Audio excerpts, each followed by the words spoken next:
Chapter 836. One of the targets was Agar Dorji.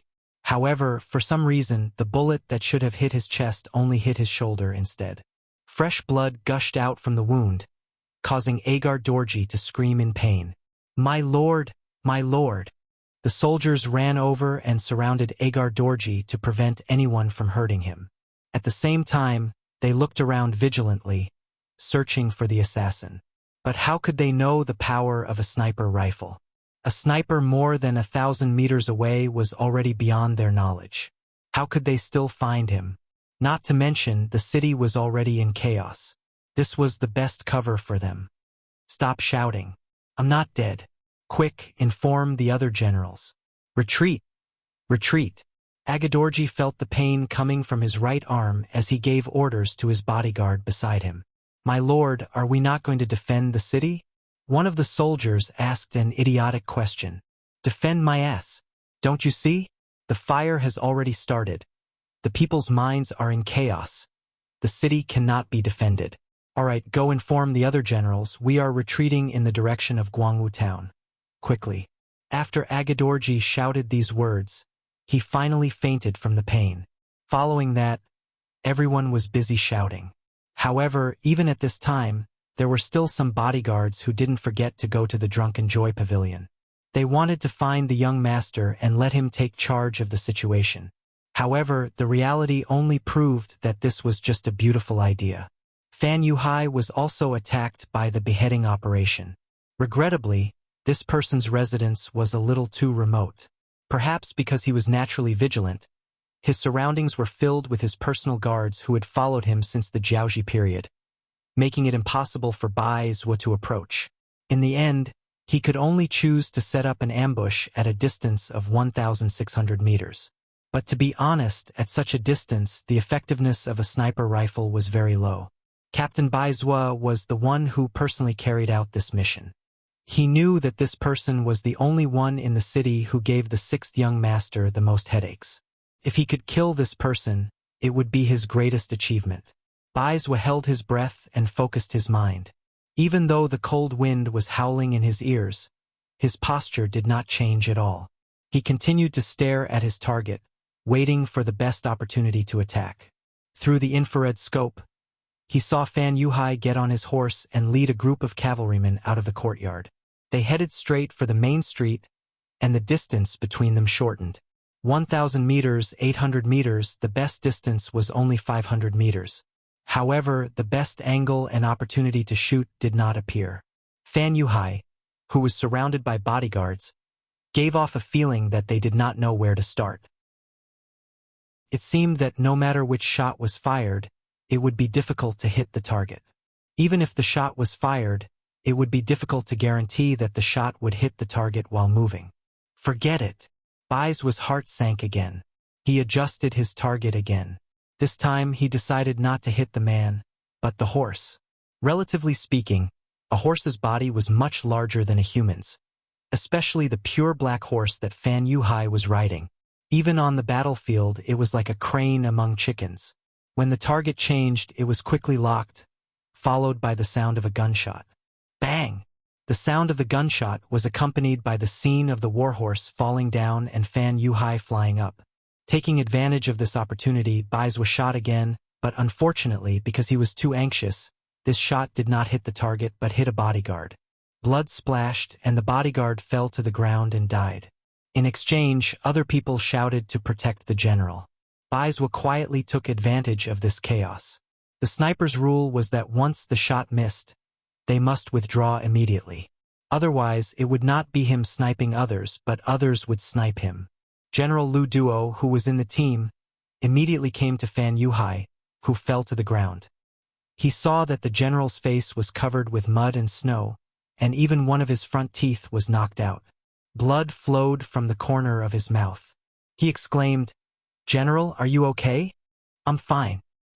He felt pain all over his body, but fortunately, every part of his body was still intact, so he was relieved. However, when he thought about the battle before him, he still said to Lu Duo, "Quick, immediately cover the retreat. Find Khonsud and follow him out of Yundu City. We can't stay here any longer." At this moment, Fan Yuhai's heart was filled with too much unwillingness. Over the past 2 days, his reputation in the army had increased day by day, and the morale of the army had also increased step by step. He was the first person to face the god of war and not admit defeat. He even shouted at the other party to retreat. Because of this, he had become a hero in the eyes of some people. If he had a few more days, he would have even made up his mind to go all out and fight to the end. Unfortunately, Yang Chendong wasn't a person who didn't fight back. He finally started to fight back, and it was so fierce. The explosion of crude oil caused a big fire and panic in the city. The south gate was blown open, and the defense of the city was no longer foolproof. Now that he was injured, although his life wasn't in danger, he had lost the ability to move freely for a short period of time. Under such a disadvantage, he was afraid that he could only abandon the city. However, he knew that his battle with Yang Chendong wasn't over. This was just the beginning of the grassland. Of course, because of the lack of information, he didn't know that Khonsud, Agadorji, and some other generals had been shot. If he knew, he would have given the order to retreat even more decisively. Lu Duo had always been by Fan Yuhai's side. Since the time in Jiaoji, he could see that his general was extraordinary. Facts had proven that no matter how many times others had been defeated by the mercenaries, even if their countries had been destroyed and they had lost their lives, General Fan had always protected himself well. Just this point alone was enough to earn Lu Duo's respect. Now that the general had given the order, he would definitely do his best to carry it out. After agreeing, he ordered someone to pass on the order. Then he found a large wooden plank and placed Fan Yuhai on it, before leaving with his head held high. At the east gate of Wanda City, there were a few gaping holes in the walls. Following these holes, the mercenaries easily entered. What followed was a battle cry that shook the heavens. The 2,000 Mongol soldiers that were in charge of defending this area became the first target. Over 10,000 Mongol soldiers came from different directions like a tornado. Even a man and a blade wasn't something that these 2,000 Mongol soldiers could withstand. Very quickly, this army was swallowed up by the flood of horses. After successfully entering the city, they could see many Mongol soldiers on horseback searching for their troops. When these people saw the mercenaries charging into the city, they immediately scattered and wanted to leave. However, in front of the mercenaries who had a plan in mind, their actions were laughable. When the first regiment had their own mission, they only needed to follow the orders. As for the Mongol soldiers blocking their way, they could just casually kill them. Regiment after regiment of mercenaries entered the city, and the independent division led by Tiger Mang set their sights on Sud Khan, who was constantly running away. When the scouts reported that a large group of Mongol soldiers was retreating towards the north of the city, he immediately made a decision and led a division of cavalry to chase after them. The previous defeat had always been a pain in Tiger Mang's heart. Originally, he wanted to perform better, but he never expected that he would be defeated in the end. Although the sixth young master did not punish him for this matter, and did not even say a harsh word, he knew in his heart that the young master must be disappointed in him. When one made a mistake, it wasn't something that could be fixed with just a sentence. What Hu Mang wanted to do was to establish a new merit and prove his worth once again. This time, after hearing the direction that the Mongolian cavalry fled in, he sent a personal guard to inform the sixth young master. Then, he led his men and chased after them. Tiger's man wanted to wipe away his shame, and this time, he was really going all out. He ordered his soldiers to place their excess equipment outside and left a battalion of soldiers to guard it. Following that, he took back the horses of this battalion. He wanted to increase the speed of his troops to the maximum and wanted to catch up to the escaping enemy. Tiger's man left the city. Even though the independent division wasn't fully replenished after the previous battle, Tiger's man didn't hesitate at all with 5,000 soldiers. He knew that the time to beat the drowning dog had arrived. At this moment, there was no time to hesitate. Tiger's man left the city and chased after the enemy at an extremely fast speed. In order to ensure that he could catch up to the enemy, he used all the flares he had. Every time he ran a certain distance, he would fire a shot to light up the path of the army. The Mongol army that left the city first was originally a little flustered. However, After leaving the city, their panic slowly faded. Although the mercenaries had caught them off guard and even Sud Khan, Fan Yuhai, and a few other generals were injured or killed, they still had their own advantage. That was that their numbers were still many times that of the enemy. Based on this, as long as the mercenaries weren't stupid or crazy, they definitely wouldn't chase after them. When more and more people had such thoughts in their hearts, suddenly, the scouts behind them sent news that they had discovered a large group of mercenaries following them. Many of the generals were stunned. Did these mercenaries not want to live anymore? Weren't they afraid that they would die if they chased after them? General Chun, I'll give you 3,000 cavalrymen. Stay behind and bring up the rear. Remember, it's best if you can take down the enemy. If you can't, delay for a while before leaving. Lu Duo, who had temporarily taken over Fan Yuhai's position, said to one of his subordinates. General Chun was asked to stay behind. Although he had a bitter expression, he knew that he couldn't disobey orders. He could only nod his head and leave with 3,000 cavalrymen. The Mongol army continued to retreat. Lu Duo looked at the dark sky and hoped that the sun would rise. As long as the sun rose, he would be able to clearly see the actions of the mercenaries. He wouldn't give them any chance to launch a sneak attack. If they did well, it wasn't impossible for them to counterattack. Chapter 837. General Chun led the 3,000 cavalrymen back and coincidentally bumped into Tiger's Mane. Just as he got into position and raised his saber to kill, a white light suddenly flashed in front of his eyes. The strong light made him unable to open his eyes for a moment. Fortunately, this feeling disappeared quickly. However, before the light disappeared, his eyes couldn't help but twitch because he seemed to see the cavalrymen on the other side raising their spears, and then there was no then. The 6 battalions of musketeers used the flare to lock onto the approximate location of the enemy. Then, gunshots rang out and the Mongolian cavalrymen who were still in a daze were shot off their horses one after another. When the distance was less than 500 meters, the power of the Type 81 assault rifles had already exceeded the imagination of some people.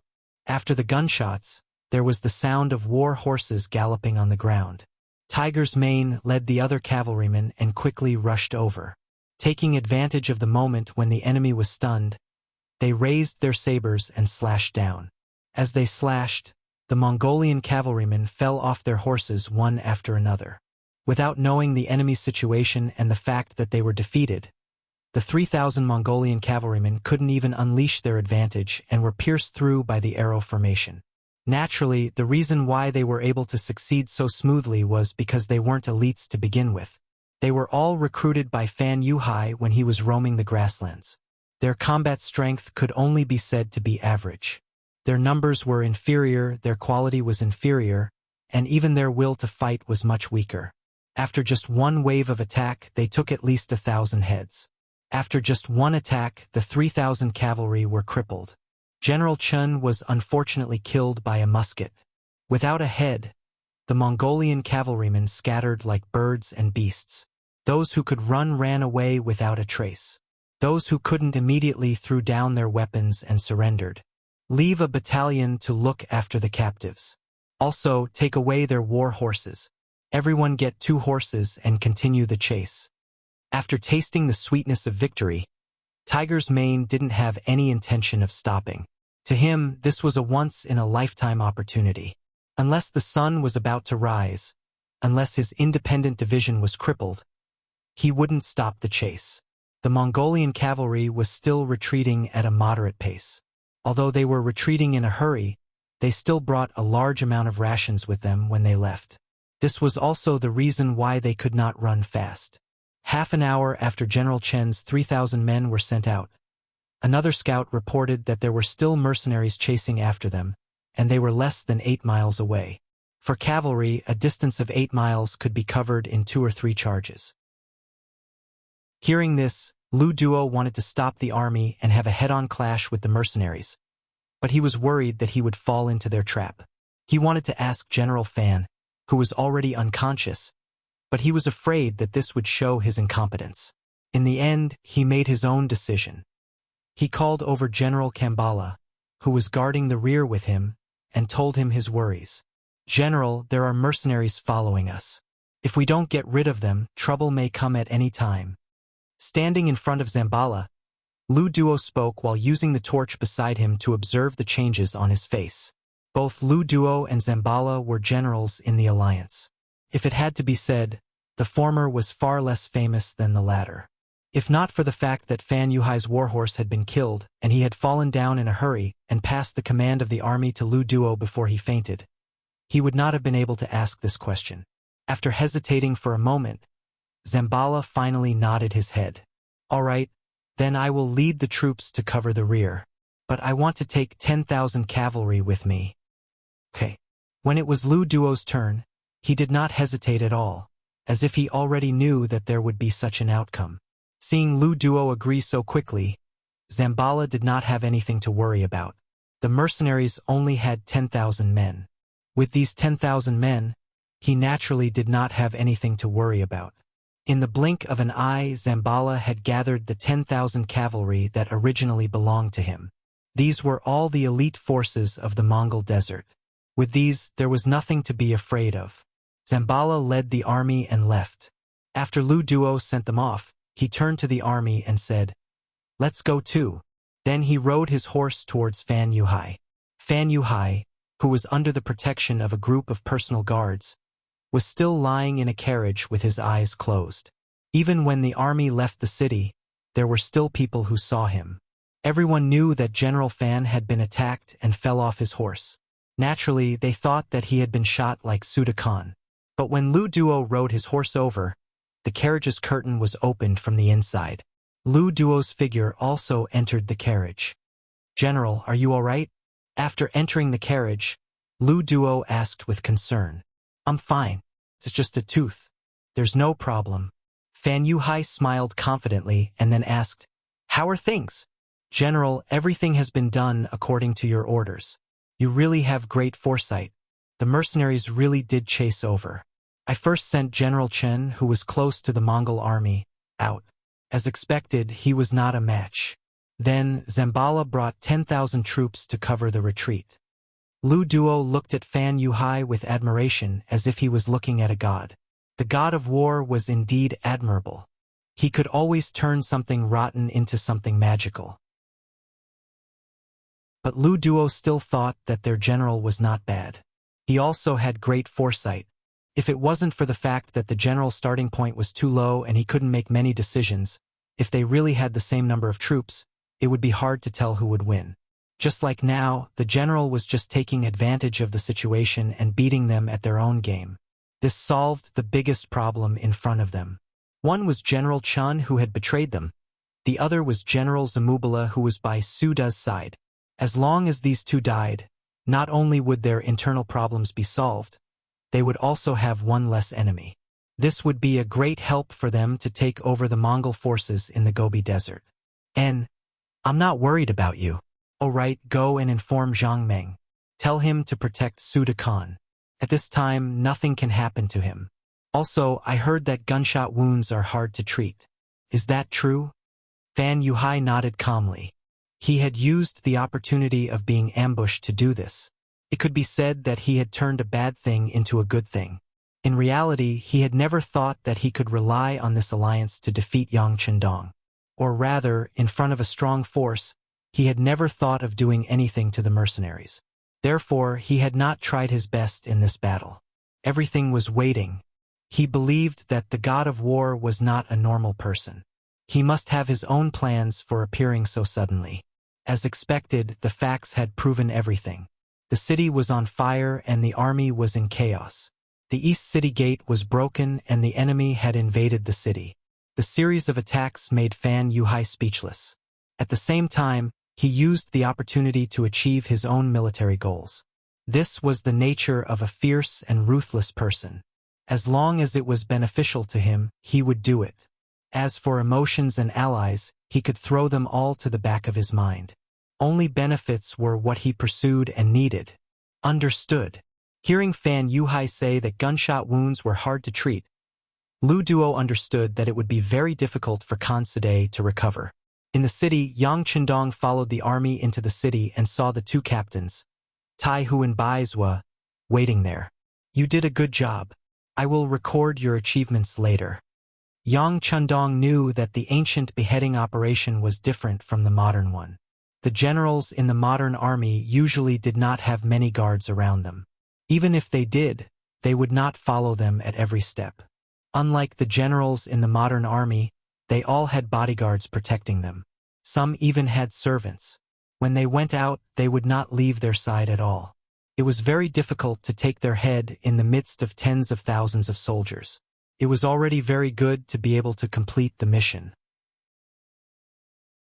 Excitement flashed across the faces of the two captains, but then Baizhua lowered his head and said with some shame, "Sixth young master, I personally went to carry out the operation against Fan Yuhai, but there were too many bodyguards around him. I did not wait for the right opportunity and only hit his horse, causing it to fall to the ground." Fan Yuhai was fine, which was something that Yang Chundong regretted. However, when he thought about how this person had been defeated by him more than once, and how the facts had proven that this person was not terrifying, he said magnanimously, "It's fine, this is his fate. Perhaps this is not a bad thing for us. But next time we won't be so lucky. And next time we definitely won't let him escape." After hearing the encouragement, Baizhua said with a very firm attitude. This time, he had also hardened his heart and strived to achieve great merit when he had the chance. At this moment, one of Tiger's Mane's bodyguards came 5 meters in front of Yang Chundong, dismounted and saluted. "Sixth young master, our division commander led the army to pursue the enemy." "Oh!" Yang Chundong's eyes flashed. He could understand Tiger's Mane's feelings. After the previous defeat, he wanted to prove himself through a big battle. Now that the enemy had fled in panic, it was indeed a good opportunity to pursue. However, when he thought of Fan Yuhai's various methods, he was still a little worried. He looked at the captain of the 1st Guard Squad, Chiu Vi, and asked, "Have all the regiments reported their positions? Who is the closest to the independent division?" Reporting to the 6th young master, the 1st Regiment of Tatar Cavalry is killing the enemy outside the city. There is also the Ferocious Tiger Regiment and the 1st and 2nd Regiments of Cavalry in the city. "Good, immediately inform Commander Suhi. Tell him to put down the matter at hand and use the fastest speed to chase after the independent division and provide support. Also, inform the Ferocious Tiger Regiment and the 1st Regiment of Cavalry to follow us to the north." He knew that a thin camel was bigger than a horse. Once the Mongol tribes in the north stabilized their morale, the independent division would not be able to defeat them. Chapter 838. After the order was given, other than the 2nd Cavalry Regiment, the other regiments and battalions followed Yang Chundong to the north of the city. At this moment, 100 miles away from the north of the city, Tiger's Man's independent regiment had clashed with Kambala's 10,000 cavalry, and a huge battle had begun. When two armies met on a narrow path, the courageous would win. After the two armies unexpectedly met on the battlefield, without the slightest bit of nonsense, the two sides fought together. Gunshots, shouts, and roars mixed together. No matter if it was Tiger's Man or Kambala, they were both very prideful people. Since they started fighting, they would not back down easily. Just like how a mountain could not contain two tigers, only one person could stand on the battlefield.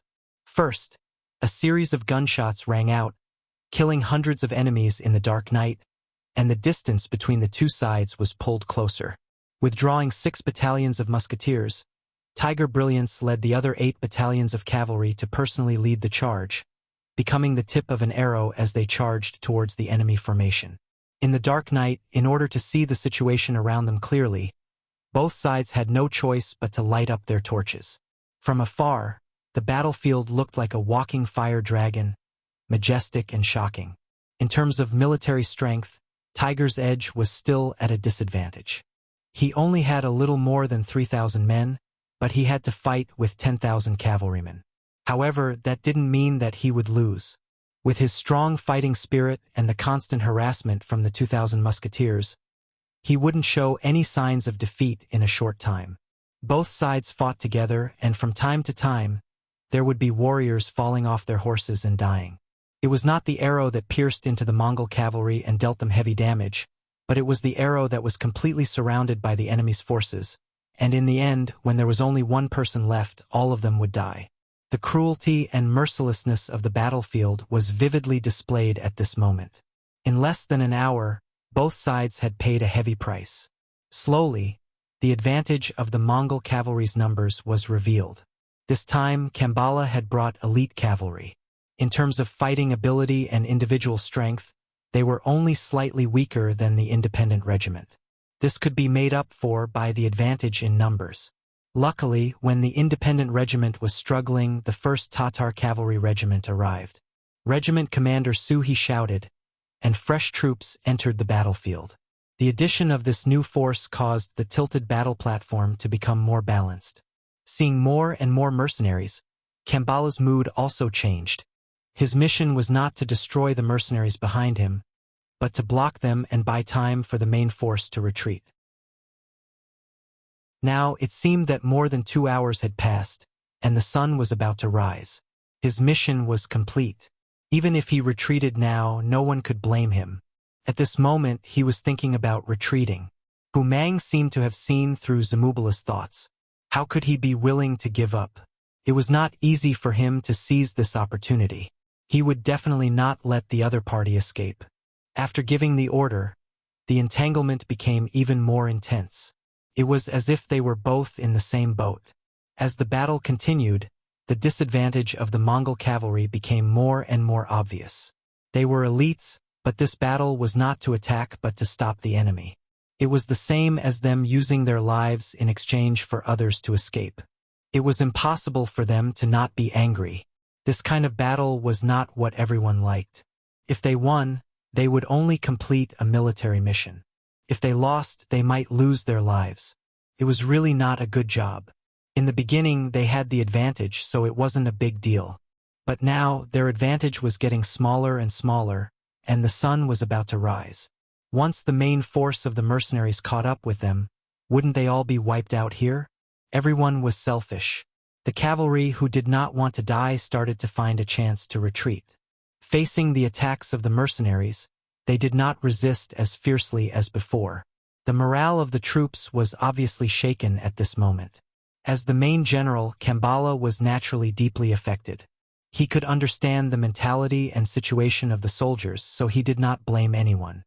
He steeled his heart and decided to abandon the 1,000 cavalry to stop the mercenaries while he led the main force to escape. He even had the thought of cutting off his own losses. But before he could think about it, a large number of torches appeared in the west and were quickly moving towards the battlefield. Just based on the direction, it should be the main force of the mercenaries. At this moment, he did not give Kambala any more time to think. He turned around and fled. As he retreated, he shouted for the other cavalry to retreat with him. The mercenaries' reinforcements had just appeared. If they escaped now, they still had a chance. But the moment they were surrounded, they would not be able to find a way out. Zamubala decisively chose to retreat. He didn't even have the time to arrange who would cover his retreat. He wanted to seize every minute to escape. However, he also didn't think about who his opponent was this time. Even if Yang Chundong arrived with his troops, how could he let the fat meat in his hands escape? Long before he appeared, he had already arranged for the leader of the ferocious Tiger Regiment, Xiao Feng, to circle behind them and set up a formation. The predecessor of the ferocious Tiger Regiment was the Cold Vanguard Regiment. The old soldiers were not only equipped with the 95 style, they were also equipped with 7 steel crossbows. No matter if it was close combat or long range, they could be called the king. With such an elite army placed there, how could you escape just because you wanted to? Kambala did not know this. But very quickly, he realized that the situation was not right. The retreating army continued to fall on the path of the charge. The continuous firing of the muskets was like firecrackers being lit, continued to ring out. Every time a bullet was fired, there would be a cavalry soldier falling off his horse. Stop the charge. Seeing the continuous casualties, Kambala finally knew that his path of retreat was cut off. Since that was the case, he turned his horse around and decided to fight to the death with the mercenaries. Compared to the unknown path ahead, it was better to turn back and fight the mercenaries head-on. If he was lucky, he might be able to kill his way out. Even if he was unlucky, he might be able to kill 2 more enemies. Kambala turned his head and launched a counterattack. His horse galloped forward. He had the idea of charging forward recklessly and fighting his way out. However, his luck was too bad. He met the 2 generals Tiger's Man and Suhi head-on. 2 against 1, heart against heart.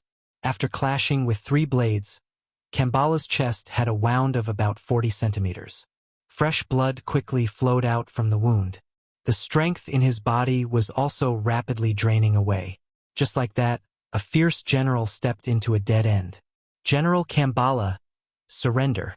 Seeing the fatally wounded Kambala, Tiger's Man lowered his cavalry blade and said with a trace of admiration, "Although they were enemies, the other party fought bravely." Just this point alone was worthy of his respect. A true Mongol cavalry does not surrender. Go and die. Summoning the last bit of strength in his body, after a roar, Kambala continued to gallop forward. It was as if he wanted to perish together with Tiger's Man. The cavalry blade flashed. A blade to the throat. Tiger's Man firmly held onto the cavalry blade that was still dripping with blood. Beside him, Kambala's body trembled. Then, with a plop, he fell off the horse. His eyes were wide open, indicating the unwillingness in his heart when he died. However, if he knew that he was only used by Fan Yuhai and that his head was delivered to the hands of the mercenaries by his allies, he might not be able to close his eyes. Kambala died in battle and the sky began to brighten. The situation on the battlefield was so clear. Under the encirclement of cavalry and muskets, the Mongol cavalry finally put down the curved blades in their hands and knelt down to surrender. This battle was not bad. Seeing that at least 4,000 Mongol cavalry were captured, and they were the elite type, Yang Chundong revealed a gratified expression when he looked at Tiger's Man. Before, he was really worried that after the last battle, Tiger's Man's fighting spirit would be shaken and he would be afraid. Or if that was the case, he could only keep this person by his side and do some things that he could do. Fortunately, he did not disappoint him and his might did not decrease. After being praised by Yang Chundong, Tiger's Man's tiredness immediately disappeared. He opened his mouth and laughed. With these words, everything was worth it. Okay, the independent division will stay and clean up the battlefield. The other regiments will follow me back to Wanda City. There is still a big battle waiting for us. Yang Chundong stretched out his hand and patted Tiger's Man's shoulder. He turned around and shouted to the other regimental commanders who had gathered. While he was on his way to help Tiger's Man, the 2nd Tatar Cavalry Regiment had sent news that they had surrounded Agadorji and his 10,000 men in Guangwu City, which was not far from Wanda City. This news almost didn't make Yang Chundong turn around. He knew that rice had to be eaten one bite at a time. In the end, he decided to help the independent division solve the problem first before going to Guangwu City to help. Considering that he only had 1 regiment and it was not a full regiment, he was afraid of losing the situation. He also ordered Lu Zhua's 2nd Cavalry Regiment, who was cleaning up the battlefield in Wanda City, to send a battalion to help. He also arranged for the reconnaissance battalion, Su Yunsheng, to bring reinforcements. Now that the matter here was finally solved, it was time to go to Guangwu City to take a look. To tell the truth, this time's decision was somewhat beyond his expectations. Before the battle, he had only given orders to the regimental commanders to act according to the circumstances. He did not expect that his regiment could actually blast 10,000 enemies into Guangwu City. Speaking of which, this decision was not a coincidence, but a manifestation of his own superior wisdom. After receiving the military order, he took the 2nd Tatar Cavalry Regiment, which only had 2,000 men, into Wanda City. He sent people to inquire about the situation in the city. With the help of the reconnaissance battalion, he learned that Agadorji had left through the west gate. He also learned that this person had been shot in the shoulder and was afraid that he would not be able to move quickly. After that, a bold idea was born in his mind. Chapter 839. After Shobai gave the order, a rumor spread that Sud Khan and Fan Yuhai had been ambushed and their lives were in danger. Many of the Mongol soldiers had already surrendered to the mercenaries. At the same time, he ordered his soldiers to hold 4 torches each and chase after the Tatar army under the cover of the night. As soon as the rumor spread, the scout at the rear reported it to Agar Dorji, who was fleeing in the carriage. The gunshot wound on his shoulder was no longer bleeding, but the bullet had not been removed. Every time he moved, he would feel excruciating pain. But when he heard that Sud Khan and Fan Yuhai were in trouble, he could not help but laugh to the sky. Ha ha! Ha ha ha! Good, very good. They are in a worse situation than me. There was a saying that when you were down on your luck, all you needed to do was to find someone who was even more unlucky than you. Then, your mental state would immediately be balanced. Agar Dorji, who was laughing, had an ugly expression on his face. He was worried about his situation, especially when he heard from his subordinates that there were mercenaries chasing after him. They didn't know how many of them there were, but they estimated that there were about 7,000 to 8,000 of them based on the number of torches. Agar Dorji's expression became even more bitter as he thought that the main force of the mercenaries was targeting him. At this time, the army was just passing by Guangwu town, which had been occupied by the Allied army. Seeing the city in front of him, he did not want to be ambushed by the mercenaries. He ordered his soldiers to enter the city and use the city as a base to defend. When the army entered the city, the 4 gates were quickly closed. Only then did Shobai feel relieved. If the enemy did not pay attention to him, then with his 2,000 men, he would not be able to stop the army and create enough time for the main force to surround the town. Now that they had entered the city, they were like turtles in a jar, at the mercy of the mercenaries. The sky gradually brightened, and a battalion of the 2nd Regiment of Reinforced Cavalry and the main force of the Reconnaissance Battalion arrived at Guangwu town, cutting off the enemy's escape route. The Tatar cavalry, who had been running for most of the night, were now guarding the city.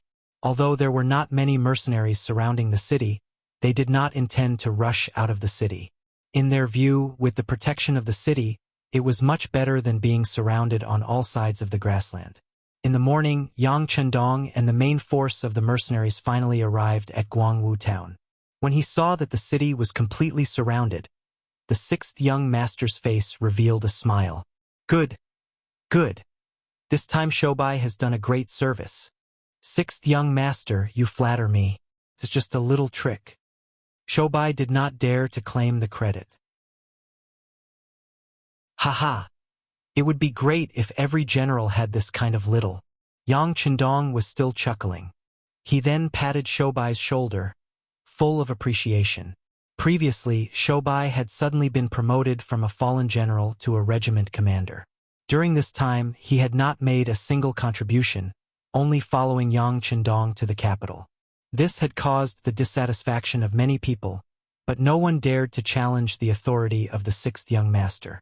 Now, reality had given those people a slap in the face. At this time, Yang Chendong had openly said that if other officers had this kind of ability, they would also be promoted and placed in important positions. There were many brave and fierce generals in the mercenary army, but there were too few people who could hold their own. And those who had this kind of ability were now division commanders. The other regimental commanders were brave in battle, but they lacked the necessary tempering. With this order, the mercenary army surrounded Guangwu so tightly that not even a drop of water could pass through. Any other army would have been waiting for the Tatar army to break out of the encirclement or for them to surrender when they ran out of provisions. It was just a town, and without any preparations, there was no way it could support an army of 15,000 soldiers. But in Yang Chendong's eyes, he wasn't willing to wait any longer. 2 mortars were pulled to the foot of the city wall. Every 8 hours, 2 shells would be fired at the defeated Tatar army. These aimless shells seemed to fall anywhere. As they crashed into Guangwu town, the Tatar soldiers began to scream in pain. They lacked food and clothing, had no future, and could fall at any moment.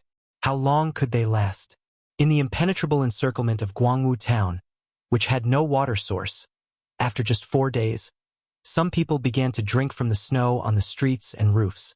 But the weather was getting warmer, and there was not enough snow, so the situation became even clearer. 7 days later, after being shot, lacking medicine, and having Hilario's corpse hung outside the city. The chaotic King Agadorji died in a fit of rage. Like a dragon without a head, it opened the door and surrendered. Without wasting a single soldier, the 15,000 Tatar cavalrymen surrendered, and the mercenaries returned to the first city with the might of a great victory. This battle lasted for a total of 11 days. The shattering Meng army, injuring Sud, killing Agadorji, and the mercenary army returned to the city. In the beginning of spring, the grass began to sprout, and the willow trees were green. A new wave of construction in the city had begun. Under the planned step-by-step work, Shur City appeared in front of the world with a small change a day and a big change a few days later. Trees that took a lot of effort to move from hundreds of miles away were planted inside and outside the city to resist the wind and sand. The people of Shur City felt like they were in a different world. The changes in the army also began. Among the 20,000 prisoners, warriors were constantly selected to supplement the various divisions. It seemed like the Duke of Loyalty was not satisfied with this change. He immediately sent a telegram to the political department of Chichen City, and the army building operation officially began. The commander of the First Army on the Sea was decided, and as expected, it was Gao Xiong. A shining golden badge was worn on his body, and the order to promote him to Major General was given. The new army on the land, the choice of commander was out of everyone's expectations, but everything was within reason. The commander, Tiger's Mane, was not the Lang Song that everyone had imagined. The moment the order was given, Lang Song closed the door in the Lang residence in Chichen City and did not see anyone. He did not even appear in front of the military department. This situation lasted for 3 days and Yang Wu came. The door was opened, and no one dared to stop him. Although Yang Wu was from the Yang family's Yang family, he had an extraordinary transcendent status in Crimson Nest City. As for him, he didn't even have a fixed official position, but he could meddle in and ask about anything. Lung Song, who closed the door to visitors, could not give face to anyone in Chichen City, but he could not avoid Yang Wu. The moment the door was opened, Lung Song, who was dressed in civilian clothes, sat in the main hall and welcomed guests. In the main hall, Yang Wu's expression was calm, especially when he saw that Lang Song was not wearing the uniform that matched his status. Instead, he was wearing civilian clothes. He shook his head gently. "Commander Lang, are you going to retire from active service?" If it was any other time, the weight of this sentence could be imagined. He would have been in fear and trepidation, but at this moment he smiled bitterly and said, "I'm afraid I can't wear it even if I want to." "Brother Yang Wu, don't you think so?" "Oh, who said this? Please tell me." Yang Wu will charge him with the crime of spreading rumors and creating trouble. Then, I'll arrest him and interrogate him. Yang Wu said unhurriedly. Then he found a chair and sat down. In the Lung residence, Yang Wu rarely came. After all, he was one of the young master's people and had to avoid suspicion. However, he did not come to the residence often. Usually, the two had a good relationship. After all, Yang Wu had a great reputation in Chichen City and had a deep relationship with Lung Feng's First Division. Is there a need for others to say this? Although Lung Song is slow-witted, he can still understand some things. Lung Song still did not raise his head as he replied. His entire body exuded a decadent aura, as if he had aged a lot. "Oh, so it turns out that some people thought they were smart," Yang Wu chuckled, then shook his head as if he didn't dare to agree. Hearing Yang Wu's mocking words, Lung Song raised his head with a puzzled expression. He thought to himself, "Did I think wrong?" Seeing Lung Song's puzzled expression, Yang Wu shook his head. It was the young master's idea to not promote Lung Song's position this time. Lung Song's name was also not mentioned in the 5-man investigation. It was still the young master's idea. In the end, this was just a warning. Lung Song's dissatisfaction with the Army's First Division's performance in the incident with Yang Taizhu and Chen Shuquan was also a warning. He originally thought that some people would be brave after being humiliated, but now it seemed that the pressure was too great. It was so great that some people felt like they could not breathe and wanted to give up. This was especially so when Leng Song saw that there was no hope of promotion and adopted a passive approach. When the news reached Yang Qindong's ears through a telegram, it was not hard to say whether he was disappointed or not. It was often said that the greater a person's mental endurance, the greater their achievements. Just from this sentence alone, it was clear that Leng Song's performance was not good. Yang Qindong even wanted to give up on this person. He had raised Leng Song with one hand, so of course he could suppress him with one hand. However, at this time, the future 6th Madame Luan Xiaoyu suddenly sent a telegram. She was actually pleading for Leng Song. The telegram did not have many words. The meaning was simple and clear. Everyone would make mistakes. Leng Song was just temporarily blinded by fame and fortune. In reality, his character was not bad.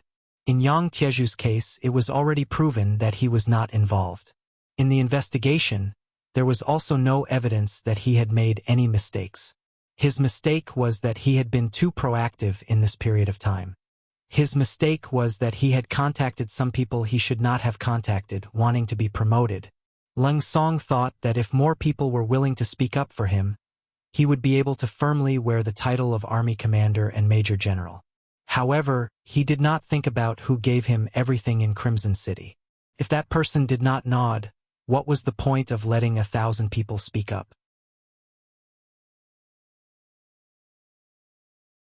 Chapter 840. Luan Xiaoyu's telegram changed Yang Qindong's decision in the end. Since this person had been by his side for a long time and had always performed well in the past, he finally forgave him. Thus, Yang Wu's current actions came about. Seeing that Leng Song was in such a state, it was useless to rely on words to advise him. Yang Wu sighed softly and decided to help him to the end. He would properly enlighten him and explain things to him. Of course, he would only do this once and only once. If Leng Song still did not know when to back down after this incident, then he would really have to give up. Division Commander Leng, the young master still has hope for you. After a moment of silence in the hall, Yang Wu finally spoke. Just this sentence alone made Leng Song's eyes light up. He raised his head and stared at Yang Wu. He knew that this person would definitely have something to say. Sure enough, Yang Wu did not stop and continued. Division Commander Leng's performance was indeed not very good a while ago, especially when you found a lot of people to speak for you. Your thoughts may not be wrong, but your actions were not wise. Don't you know that the people you're looking for, everything they have was given to them by young master? Their identities, including yours and mine, can be taken back at any time as long as the young master is willing? I did not mean to pressure him. I just, Leng Song anxiously explained. All right, Division Commander Leng does not need to explain to me. There is also no need for this because the young master has never cared. Otherwise, I would not be saying this to you now. However, there are some things that you can do once but absolutely cannot do a second time. Otherwise, even if Division Commander Luan pleads for you, I'm afraid it will be useless. This sentence revealed a bit of information. After digesting it, Leng Song's eyes widened. Luan, Division Commander Luan pleads for me? The so-called Division Commander Luan was naturally Luan Xiaoyu. However, it was precisely because of this that Leng Song's face was filled with disbelief. Be it in public or private, the relationship between the two was very ordinary. Except for the necessary contact at work, there was no personal relationship. There were even many times when Luan Xiaoyu's attitude towards Leng Song could be described as cold. Leng Song did not expect that the 6th madam would plead for him under such a relationship. However, these words came from Yang Wu's mouth, and they were so true that no one could doubt them. When Yang Wu saw Leng Song's surprised gaze, he sighed again in his heart. The word benefit was indeed very powerful. Usually, Leng Song was calm and orderly when he did things, as if he had the demeanor of a great general. However, when it came to his official career, he was unable to remain calm. Yang Wu didn't want to explain anything. Commander Leng, think about it carefully. What do you have to complain about? Do you know who Hu Tu is? That's the person who's been with the young master the longest. Isn't it legitimate for him to become a commander before you? Zai, did you not hear the order of the political department? Hu Tu is the commander of the new army, and Gao Xiong is the commander of the 1st Marine Army. Leng Song was puzzled at first, but it didn't take long before his expression began to change. They were both commanders, and since there was the 1st Sea Army, then the Ground Army should also be the 1st Land Army. But why was it the 1st Army of the Ground Army? This didn't seem to make sense. The surprise on his face became more and more intense. Yang Wu had already stood up. "Commander Leng, you can choose for yourself where to go. By the way, you don't have to thank the 6th Madam. As long as you work hard, that will be the greatest gratitude." Yes, this is what the 6th Madam said herself. After saying this, Yang Wu did not wait for Leng Song to speak again. He had already stood up and left, leaving behind a graceful and elegant background. Leng Song did not send him off. Instead, he sat on the chair and pondered for a long time. No one knew what the result would be except for himself. However, early the next morning, Leng Song reported to the military headquarters in his military uniform. Everything was back on track again. If there was any change, it would be that he worked harder and was more self-disciplined than before. In Crimson City, Yang Chendong reported Leng Song's recent changes through a telegram. After reading it, he sent the telegram back to Beta Persei. "It's not hopeless. Young master, you must not be angry for others." Beta Persei, who knew about this matter, took the initiative to lead the conversation in another direction after comforting him. "Young master, Hu Tu is getting more and more depressed. The people below are very afraid of him. Yes, Tiger's mane has indeed changed a lot. However, this is not a bad thing. When a person's position is high, he understands that it's lonely at the top. Naturally, he can't be like before." Yang Chendong nodded. Ever since Tiger's mane was promoted to the commander of the new army, he had indeed changed a lot. In short, he smiled less, spoke less, and looked more depressed. Of course, it could also be said that he had become more mature. In less than half a year, he had been promoted from the leader of a regiment to the commander of an army. Could be said that he had been promoted on the front lines. During this time, he had been proud, lost and won battles until now. He had slowly become more mature. Could be said that all of this was forced. The culprit was Yang Chendong himself. The incident between Yang Taizhu and Chen Shuquan was a wake-up call for him. If it was not for Yu Mian's accidental appearance, the problem would not have been exposed. He could not even imagine the extent of the destruction. Now that he looked back at the cause and effect of the incident, these two people were guilty, but what about the others in Crimson City? Including himself, did he not have any responsibility at all? At the same time that he gave others power, he did not teach them how to use this power well, nor did he have enough supervision measures. It was fine if there was no problem with this kind of power, but once there was a problem, it would be a big problem that might involve himself. After the previous experience, Yang Chendong would undoubtedly be more careful when using people. This time, he did not promote Leng Song to the position of commander, but instead promoted Tiger's mane by 1 rank. Of course, through this matter, Yang Chendong was also telling the officials in Crimson City that there were some things that only he could decide. What should be given to you will be given to you. If he didn't want to, no matter how hard you tried, or how many people you secretly gathered, it would be useless. At the very least, before Yang Xie was completely strong, this rule would not be changed. Yang Chendong thought in his heart. Speaking of Tiger's mane, he had followed him since he was young, and was the one who would not go against his will the least. This kind of person, with experience and ability, why couldn't he be promoted to commander first? It was just that with Yang Chendong's actions, the one who suffered was Tiger's mane. He felt an enormous pressure. Especially for him, who had just suffered a huge defeat, the pressure was even greater. At the same time that he carried the heavy responsibility, the pressure came with it. All the changes in Tiger's mane were within Yang Chendong's expectations. But at the same time, this kind of change was delightful because it proved his growth, proved that Tiger's mane was moving from an intermediate officer to a senior officer. As long as he could get through this, it would be much smoother for him when he did things in the future. Let's go and take a look at the new army. Yang Chendong stood up. Since he had chosen to put the heavy responsibility on Tiger's mane, he naturally wouldn't just move his mouth. When it was time to put in effort, he would put in effort. The new army's barracks were still the same as the old barracks 10 miles outside the city. The only difference was that they had heavier responsibilities. Since it was called an army, there would naturally be divisions under it. The new army had 3 divisions, 3 regiments, and 1 battalion. The 3 divisions were the Independent Division, the Tatar Division, and the Recruit Division, led by Xian Honghai, Suhi, and Luzhua.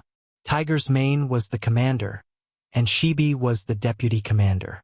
The 3 regiments were the Heavy Cavalry Regiment Commander Zhue Feng, the Light Cavalry Regiment Commander Ma Xiangshan, the Direct Cavalry Regiment Commander Deng Yu, and the Reconnaissance Battalion Commander Ding Shan. Among them, the divisions had 15 battalions plus 1 direct cavalry regiment, totaling 6,100 people. The regiments had 5 battalions, totaling 2,000 people. The Reconnaissance Battalion had 5 companies, totaling 500 people. The 3 divisions, 3 regiments, and 1 battalion had a total of 24,800 people.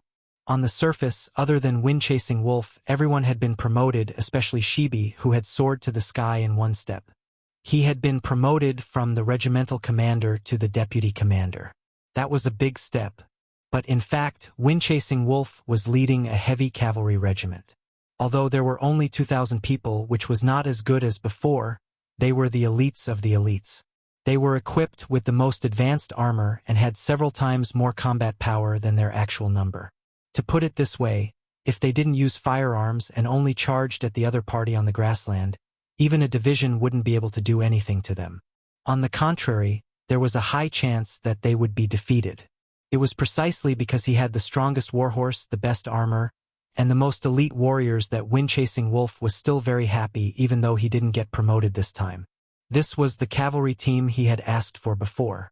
It could be said that he had asked for benevolence and got benevolence. The establishment of the new army had basically digested all the fruits of victory from the previous battle in Wanda City. Now, other than the new army, only the Logistics Regiment led by Beta Persei and the Fierce Tiger Regiment led by Xiaofeng were left in the first city. After handing over the matter of improving the military quality of the army and patrolling the surrounding areas to Tiger's Mane, Yang Qindong focused his energy on the construction of the city. There was no doubt that the first city would bear a very important position in the future and would even become an important symbol of the mercenary army. The planning and construction of the city were the most important problems. There were many things that even Yu Mian himself couldn't do. It was only the 6th young master who did it personally. Just as Yang Qindong's attention shifted from the war to the construction of the first city, the Ming army in Tulu City, which was 800 miles away, finally began to move.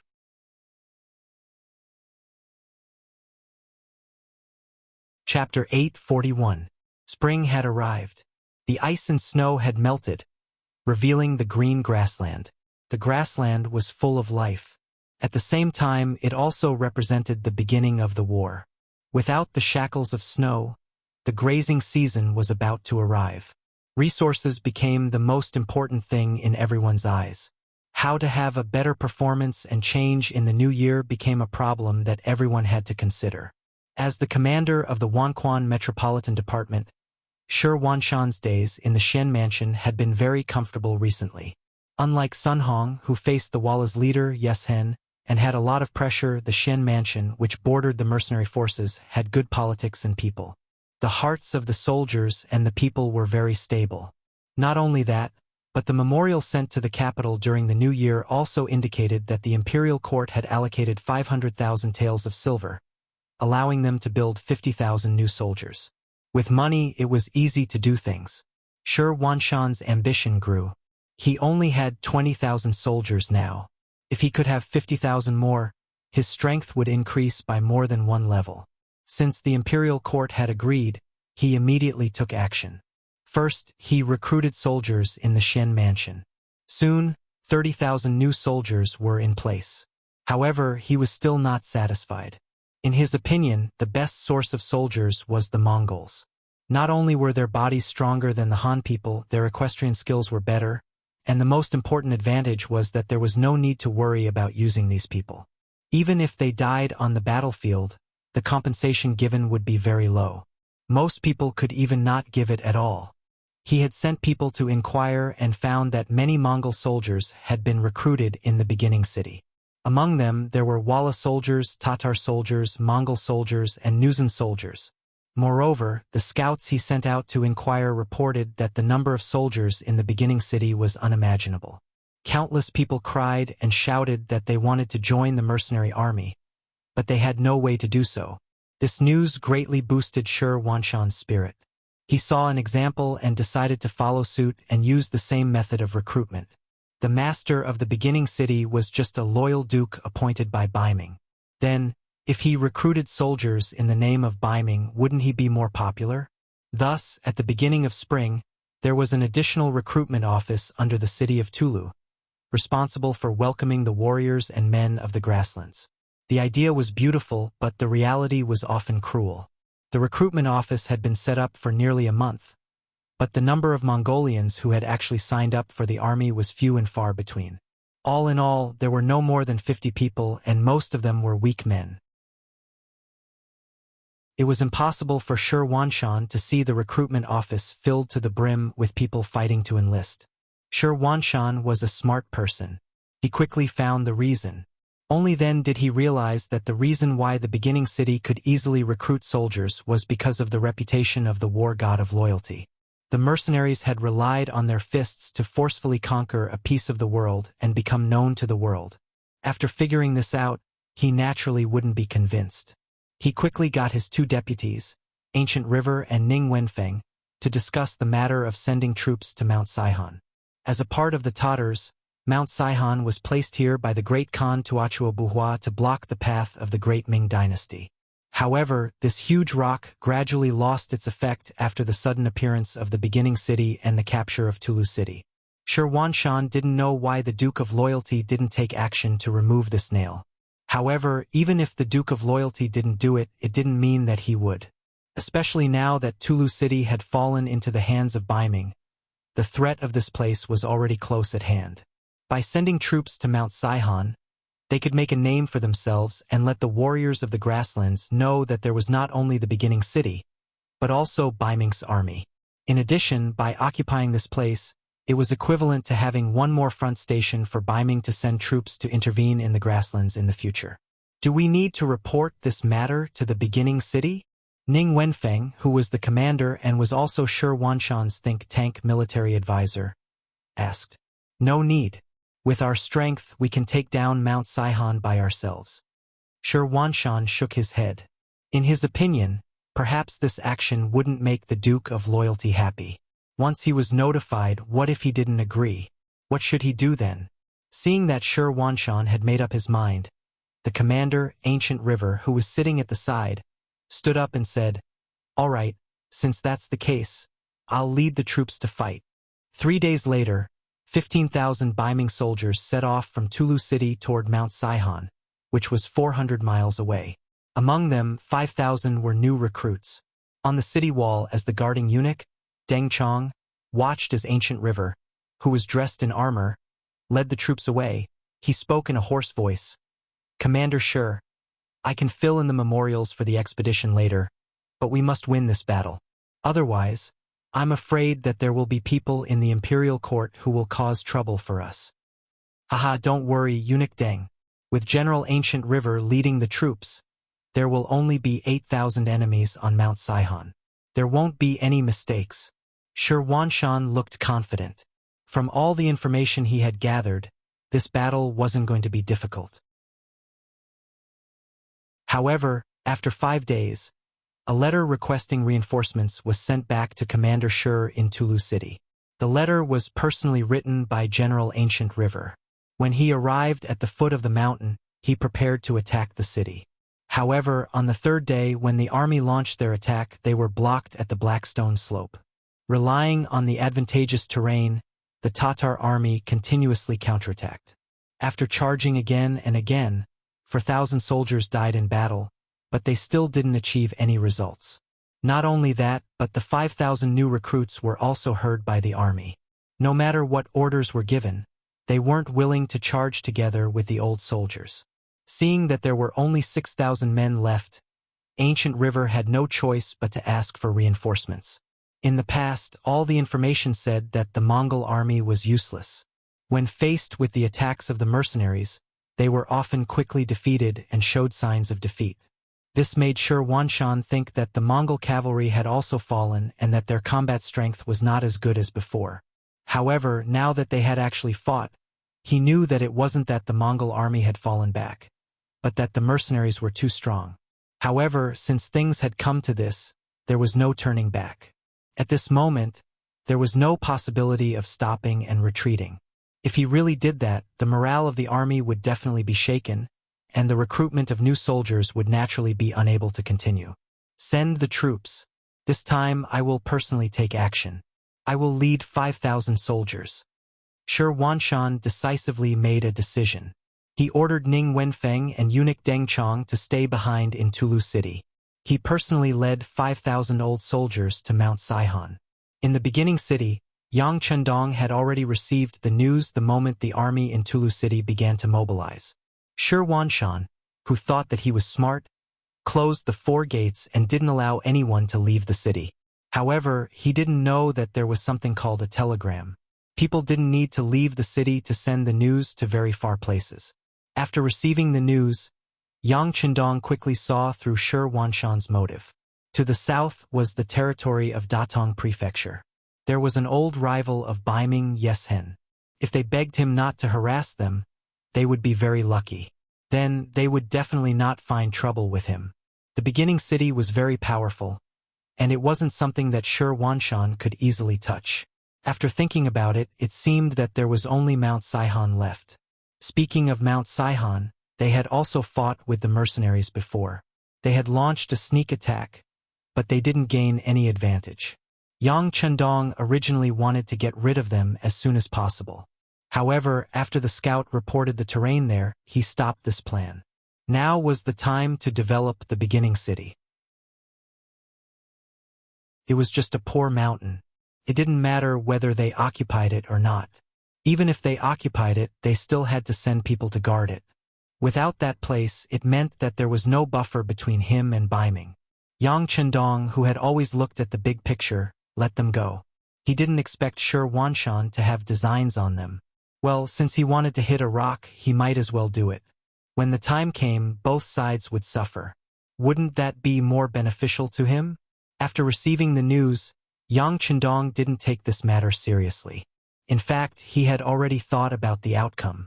On this day, he was attending the opening ceremony of the newly built Yang Family Academy in the beginning city. After a few months of hard work, an academy with a height of 4 stories and an area of more than 100 acres was built. Yang Chendong was the president, and Wang Si was the first vice president. They were in charge of the main matters of the academy. The academy opened up the main subjects such as mathematics, language, physics, science, medicine, and other subjects. There were also other subjects such as sports, music, art, and even foreign language classes.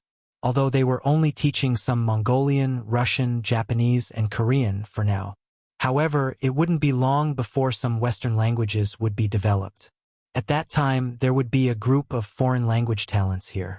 This would play a great role in future dealings with countries around the world, and even in occupying them.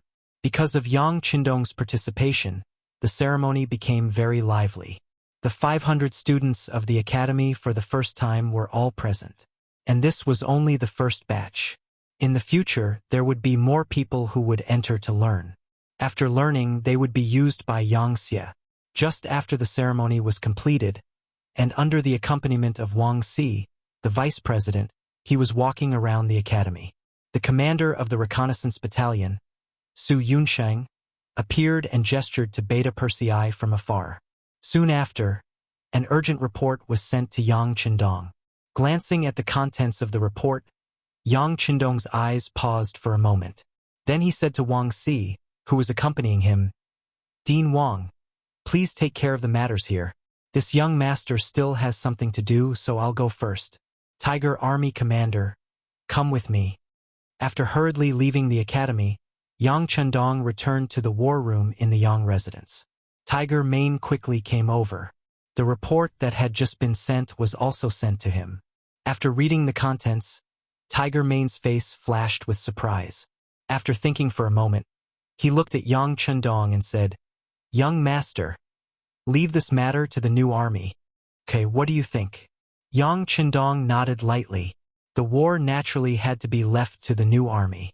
Unless the situation was serious, he would only bring the Tiger Army.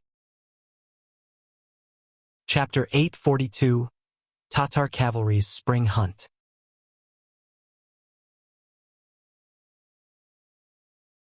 Chapter 842. At this moment, Shi Wanshan had already arrived at the foot of Mount Saihan with 5,000 reinforcements. Not only that, he had already launched 2 attacks. Under the ferocious attacks of the reinforcements, they had already taken over half of the magnetite slope. The dawn of victory was right in front of them. Report! A scout on a fast horse suddenly appeared in front of the Baiming army's tent. Then the cavalryman, who was sweating profusely, jumped off his horse and knelt on the ground. "Commander, a large number of Tatar cavalrymen suddenly appeared 50 miles behind us. They are heading straight for us." Behind us? Shi Wanshan's face turned cold when he heard the report. His eyes were filled with disbelief. Ancient River, who was standing at the side, was also shocked. "What's going on? Are you sure it's the Tatar cavalrymen? Where did they come from? How many of them are there?" "We don't know where they came from, but there should be around 40,000 of them." The scout raised his head and then lowered it again, reporting what he knew. "Retreat. Continue scouting." When he heard that there were 40,000 enemy cavalrymen, Shi Wanshan could no longer remain calm. After the scout retreated, he glanced sideways at Gu He, who was at the side, with a strong intention to ask, "Let's retreat. Let's retreat to Tulu City first. Maybe they aren't coming for us." At this moment, Ancient River didn't have any better suggestions. He could only say this with a fluke mentality. "Okay, prepare to retreat immediately. We don't have much time left." It was only 50 miles away. The cavalrymen would arrive in the blink of an eye. It didn't matter if these people were coming for them or not. For safety's sake, it was better to avoid conflict. The Baiming army, who was still attacking fiercely, suddenly stopped attacking the mountain. Then they began to prepare to retreat. In order to speed things up, they even decided to abandon some of the less important supplies. Within an hour, 2,000 men of the vanguard were sent out. On Mount Saihan, the Baiming army suddenly stopped their fierce attacks, causing the Tatar generals Mazum and Bela to be puzzled. They were afraid that the Baiming army had a plan, so they didn't dare to act rashly. It wasn't until a gerfalcon suddenly flew over the mountain and was captured by a trainer that they learned what had happened at the foot of the mountain. "Ha ha! Ha ha ha!" Mazum laughed heartily when he read the report and passed it to Bora. "Take a look. It's General Hubo. He's leading 40,000 cavalrymen towards Mount Saihan. I'm sure the Baiming army is rushing back to Tulu after hearing the news." After reading the report, Bai Le's face was also filled with excitement. "General, this means that our chance has come. Does the Baiming army want to escape? Humph! After fighting us for so long, how can they just leave like that? Why don't we keep them busy and buy time for General Hubo to arrive? Then we can pincer them and wipe them out." "All right. However, we still have to be careful of the mercenaries in the origin city. How about this? We'll leave 2,000 men behind and take 4,000 down the mountain," Mazum suggested. Bora nodded in agreement and led the 4,000 cavalrymen down the mountain, leaving 2,000 soldiers behind. After fighting with the Baiming army for several days, they had lost 2,000 men. The remaining 2,000 were their final strength. Shi Wanshan didn't know that he had been targeted. He also didn't know that the Tatar army's original target was them. The 40,000 cavalrymen led by Hubo were one of the great Khan Tuachuobua's subordinates. They took advantage of the warmth of spring and the blooming of flowers to appear in the grasslands. They also had a unique name, the Spring Hunt. When spring arrived, the cavalrymen would go out to show off their strength and show off their strength. They would also show off their strength and show off what territory belonged to them. These places were sacred and could not be invaded. Otherwise, they would have to be prepared to be attacked by the cavalrymen. Unfortunately, the territory that Hubo had chosen to patrol this year was near Saihan Mountain. The appearance of the origin city and the change of Talu city had made the Tatar army feel threatened. This time, it was time for them to take back what originally belonged to them. Previously, it was mostly Wala and Baiming fighting. Previously, the Great Ming dynasty had attacked the Mongol tribes, and Wala had not had any major conflicts with the Great Ming dynasty. However, Yang Qindong's appearance had broken this situation. They needed to retaliate to show off their position and sovereignty. It was under such circumstances that Hubo led his 40,000 cavalrymen into the grasslands. Along the way, the scouts at the front had sent news that when the Baiming army was attacking Saihan Mountain, Hubo had led his army over. They wanted to start with the Baiming army that dared to cross the line. As the army headed down Mount Saihan, in the middle of the troops, Hubo received news that the North Ming army was making a move and wanted to retreat. A vicious look flashed across his face. "You want to retreat? It's too late. Where's General Gar? I'll give you 5,000 cavalrymen. Set off first and stop the Baiming army from retreating to Talu city.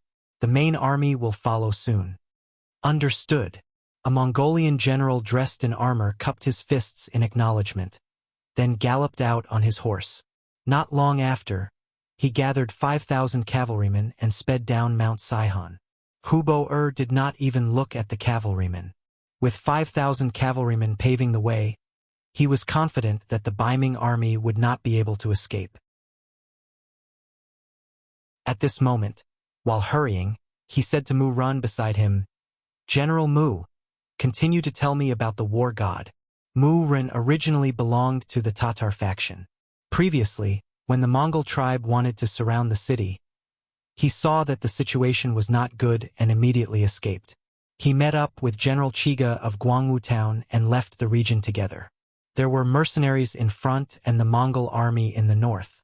Under such circumstances, they were weak and could only give up on defending this place. They wanted to go to the south to find Tua to work for the Great Khan. However, they did not expect to meet Hubo who had come for the spring hunt. Both sides gathered together and their army reached 50,000. Since Hubo had asked, Mu Ren naturally had to answer. "Yes, General. Speaking of this war god, he is indeed very famous. In this region, everyone who hears his name trembles in fear. After he changed Arakamaki to the first city, he defeated Agar Dorji's 50,000 soldiers and the 20,000 soldiers of the Mongol tribe in the north of the desert. Not to mention the changes in Hubo's heart after hearing Mu Ren's words. Just the sudden appearance of 40,000 Mongol cavalrymen in Talu city, and according to the scouts, there were 10,000 soldiers following behind them. When Ning Wenfeng heard this, he immediately felt the severity of the situation. The Wan Quan Metropolitan Division had 20,000 old soldiers. Previously, General Ancient River had taken 10,000 with him. Later, General Shi Wanshan took another 5,000. Now, he only had 5,000 soldiers left, of which 2,000 were in charge of training the new soldiers in the Shen manner. He only had 3,000 old soldiers. With 3,000 Mongol cavalrymen, 40,000 cavalrymen, and 10,000 infantry, it was impossible. The best thing to do now was to defend the city, but whether or not they could do it was another matter. However, this Commander Chen Shi unexpectedly made an unexpected decision. That was, he wanted to go out of the city to rescue and welcome back Commander Shi Wanshan. Perhaps in other people's eyes, once something happened to the commander and commander comrade, Chen Shi would be able to smoothly take over the position. However, in the eyes of the smart Ning Wenfeng, this was not the case. If it was peacetime, he might use his brain. However, with the Mongol army at the border, he would not use his brain. If he wanted to stabilize the situation, the Wan Quan Metropolitan Division and the Shen Manor could not do without Shi Wanshan. After making the decision to go out of the city, Ning Wenfeng only left behind 1,000 old soldiers to defend the city. At the same time, he sent someone to inform Deng Chong to send another 1,000 old soldiers and 10,000 new soldiers to defend Talu city. Then, he opened the city gates and left. The situation was very critical. Shi Wanshan, who had left behind a lot of supplies, wanted to immediately retreat to Talu city. At that time, he would still have a chance to defend the city. He moved quickly, but the Mongol army was not slow either. Soon, he received news that the 2,000 cavalrymen in the vanguard had been defeated and were retreating. The scouts said that the Mongol army's General Gaur had defeated our vanguard with 5,000 cavalrymen and is on his way here. There's even worse news. Behind us, General Mazum of Mount Saihan is also chasing us with 4,000 cavalrymen. What should we do? He asked Gu Wanshan anxiously. Clearly, the current situation was far worse than they had imagined. Let's go. He said anxiously. Kill. Carve out a path of blood. Let's return to Talu City before the enemy completely encircles us.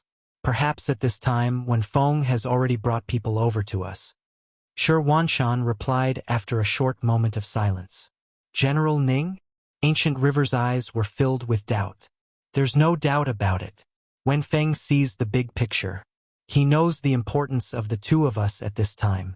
If something happens to us, he won't be able to defend Talu City alone. He might even lose Xian City. At that time, even if the Mongol army doesn't take his life, the emperor will. Shi Wanshan said firmly. It had to be said that his years in the bandit den had given him a very accurate grasp of people's hearts. Seeing Shi Wanshan's confidence, Ancient River could only choose to believe him. All right, since that's the case, what should we do next?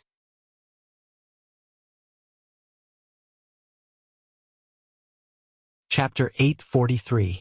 Order the army to charge forward. Then you and I will each lead 200 cavalrymen to Tulu City. Let's hope these soldiers can stall for more time. Shi Wanshan's eyes were filled with determination. For his own safety, he had made the decision to sacrifice his main army. This was equivalent to abandoning the safety of the majority of the people. This was not what a qualified general should do. But at this moment, Ancient River also knew that they had no other choice but to do this. Once they acted on their loyalty and traveled with the main force, the final result would be that even their own lives would be lost inside. Okay. After a little hesitation and struggle, Ancient River did not object and agreed to this decision. Then the two of them began to select elite soldiers to supplement the 400 people that they needed to take away. Just as the sky was about to turn dark, Shi Wanshan and he each led 200 elites and set off their troops under the cover of the darkness. Not only did no one in the Baiming army notice them, even the Tatar cavalry scouts who were in charge of monitoring them did not notice them. It was also night time. The mighty new mercenary army left the first city and headed straight for Tulu City. Tulu City was the main supply point of the mercenary army. Once it was lost, there was only one way left. For the first city that needed a lot of materials, this was obviously not enough. Even if it was for themselves, the mercenary army had to do something to ensure that Tulu City would not change hands. The sky gradually darkened. Fortunately, there was still some moonlight. Once they got used to the darkness, they could see the road ahead even if they did not use a torch. It was just that their vision was blocked and they could not see too far. Since they could see the road ahead, Tiger's man ordered the soldiers not to use torches. At the same time, he also gave the reconnaissance battalion commander Dingshan a death order to increase the scope of the reconnaissance. Once they found any Tatar scouts, they had to be resolutely eliminated to ensure the concealment of the army. Hu Meng also knew that once the sun rose, he wouldn't be able to hide his whereabouts even if he wanted to. All he wanted was to have a peaceful night and not be discovered by the enemy during the night. Dingshan, who had received the death order, set out. Although there were only 500 scouts in the reconnaissance battalion, every one of them was an elite in the army. Whether it was horsemanship or archery, they were all 1 in a million talents. It was just a night's covert march, so he was confident that he could succeed. The mercenaries didn't move slowly in the dark. After all, they had already familiarized themselves with the environment and terrain of this area. Usually, there were related exercises, and one of them was to explore this area at night. Now, it was just turning the exercise into a real battle, and it was not difficult. Vice Commander, at this speed, we will be able to cover half the distance by tomorrow morning. At that time, we will be able to form a triangle with the northern Ming army to contain the sudden appearance of the Tatar army. As Hu Mang rode forward, he did not forget to look at Shibi and ask this question. It could be said to be a miracle in the mercenary army. He was just a surrendered general who had not made any contributions to the army, yet he had suddenly become a regiment commander. At that time, Hu knew how many people were envious, jealous, and dissatisfied. But soon, this person used only 2,000 soldiers to force Agador, who had 15,000 soldiers, into Guangwu town.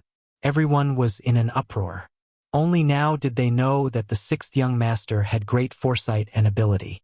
Soon, a new army was established, and Shibi was able to get a free ride. He jumped from a regiment commander to a vice commander. This scene made some of the senior officers even more dissatisfied. But considering that this was the decision of the sixth young master, no one dared to say anything. Compared to the dissatisfaction of the others, Tiger's man did not show any emotion.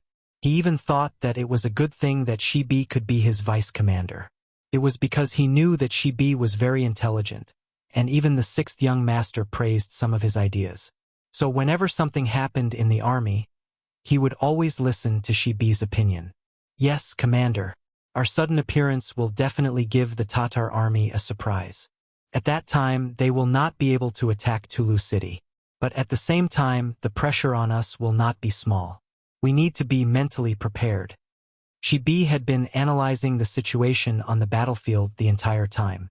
Although he was once a member of the Tatar army, he was now entrusted with an important task by Yang Chendong. All he thought about was how to repay this kindness. The so-called Tatar army, in his eyes, did not have any friendship. They were only enemies and opponents. Yes, we need to be mentally prepared. But fortunately, we still have 6 battalions of musketeers. As long as we do not take the initiative to attack, whoever wants to attack us will not be able to gain any advantage. Tiger's man nodded. Of course, he knew how much pressure it would be to defend Invincible City against 50,000 enemies by himself. However, he was not afraid. The new army was trained by him. Since the establishment of the army until now, they had undergone more than a month of hard training. Their combat strength had already reached the standard that he had expected. Although they could not be said to be very strong, there should not be any problems if it was just defense. You are right, army commander. But the musketeers can only defend against enemies in front. What if enemies appear behind us? Shibi first nodded in agreement, then raised his own doubts. Vice Commander, are you talking about the enemies on Saihan Mountain? Didn't the scouts report that there are only 2,000 people left on the mountain?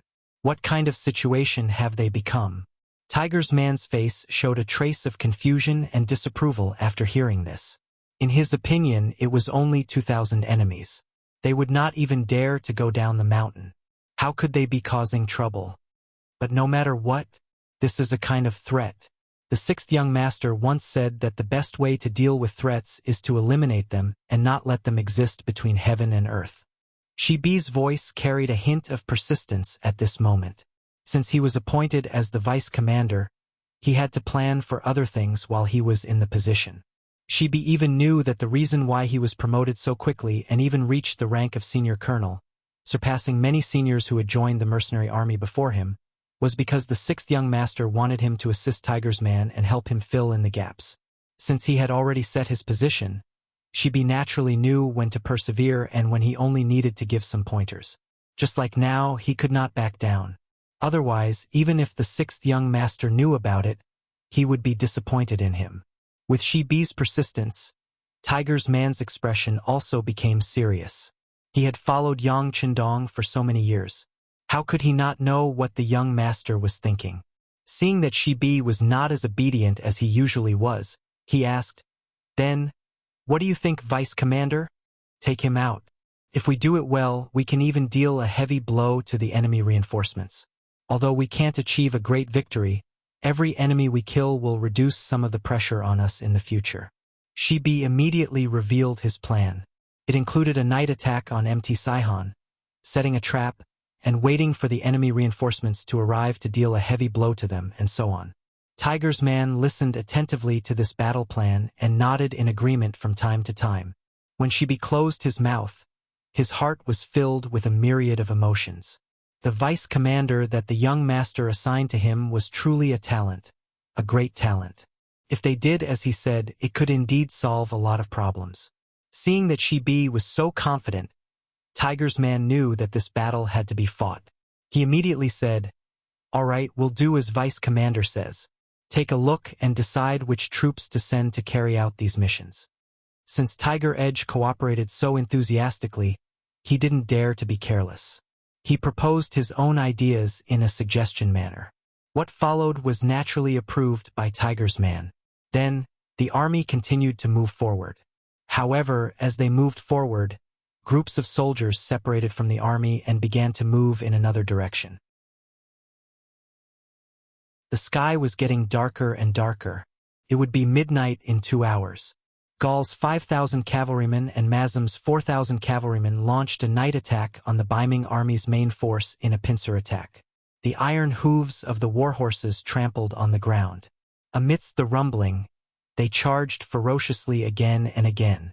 Faced with a pincer attack from 2 sides, the Biming army, which was mostly made up of new soldiers, fell into chaos. When the Kiliarchs wanted to ask for instructions on what to do next, they realized that the commander-in-chief and the commander-in-chief were nowhere to be found. With the battle on the horizon and the commander missing, the already chaotic Biming army became even more chaotic. Faced with the charge of the Tatar cavalry, they scattered like birds and beasts, unable to put up any resistance. Countless Biming army soldiers were killed by the Tatar army. Countless Biming army soldiers had no choice but to throw down their weapons and kneel down to beg for their lives. Ha ha ha! Mazem, who had killed to his heart's content, couldn't help but laugh proudly when he saw tens of thousands of Biming army soldiers being wiped out. He had done a great service in this battle. When he saw Hubo he would probably be rewarded. However, his laughter did not last long. The flames that appeared on Mount Sihon not far away attracted his attention. Vice Commander Bella had appeared beside him at some point and said with a panicked expression, "General, someone attacked Mount Sihon. It should be the work of mercenaries." Ayaya. Mazem thought that he had done a great service, but he did not expect his base to be destroyed. At this moment, Mazem was furious. "Men, immediately return to Mount Sihon. No matter what, we can't let the mercenaries succeed in their scheme." Mazem wanted to go back in person, but he was stopped by Plato in the end. "General, you can't do this out of loyalty. We've just won a big victory here. You can't leave yet. Otherwise, won't all the credit be taken by General Gore? How about this? I'll bring reinforcements. I'll only bring 2,000 cavalry. I believe that, with the terrain of our mountain, it's easy to defend and hard to attack. The mercenaries won't succeed so quickly. Wait until you see Lord Hubo and ask for reinforcements. At that time, we'll attack from one side of the mountain and the other side of the mountain. Wouldn't it be better to achieve a great victory?"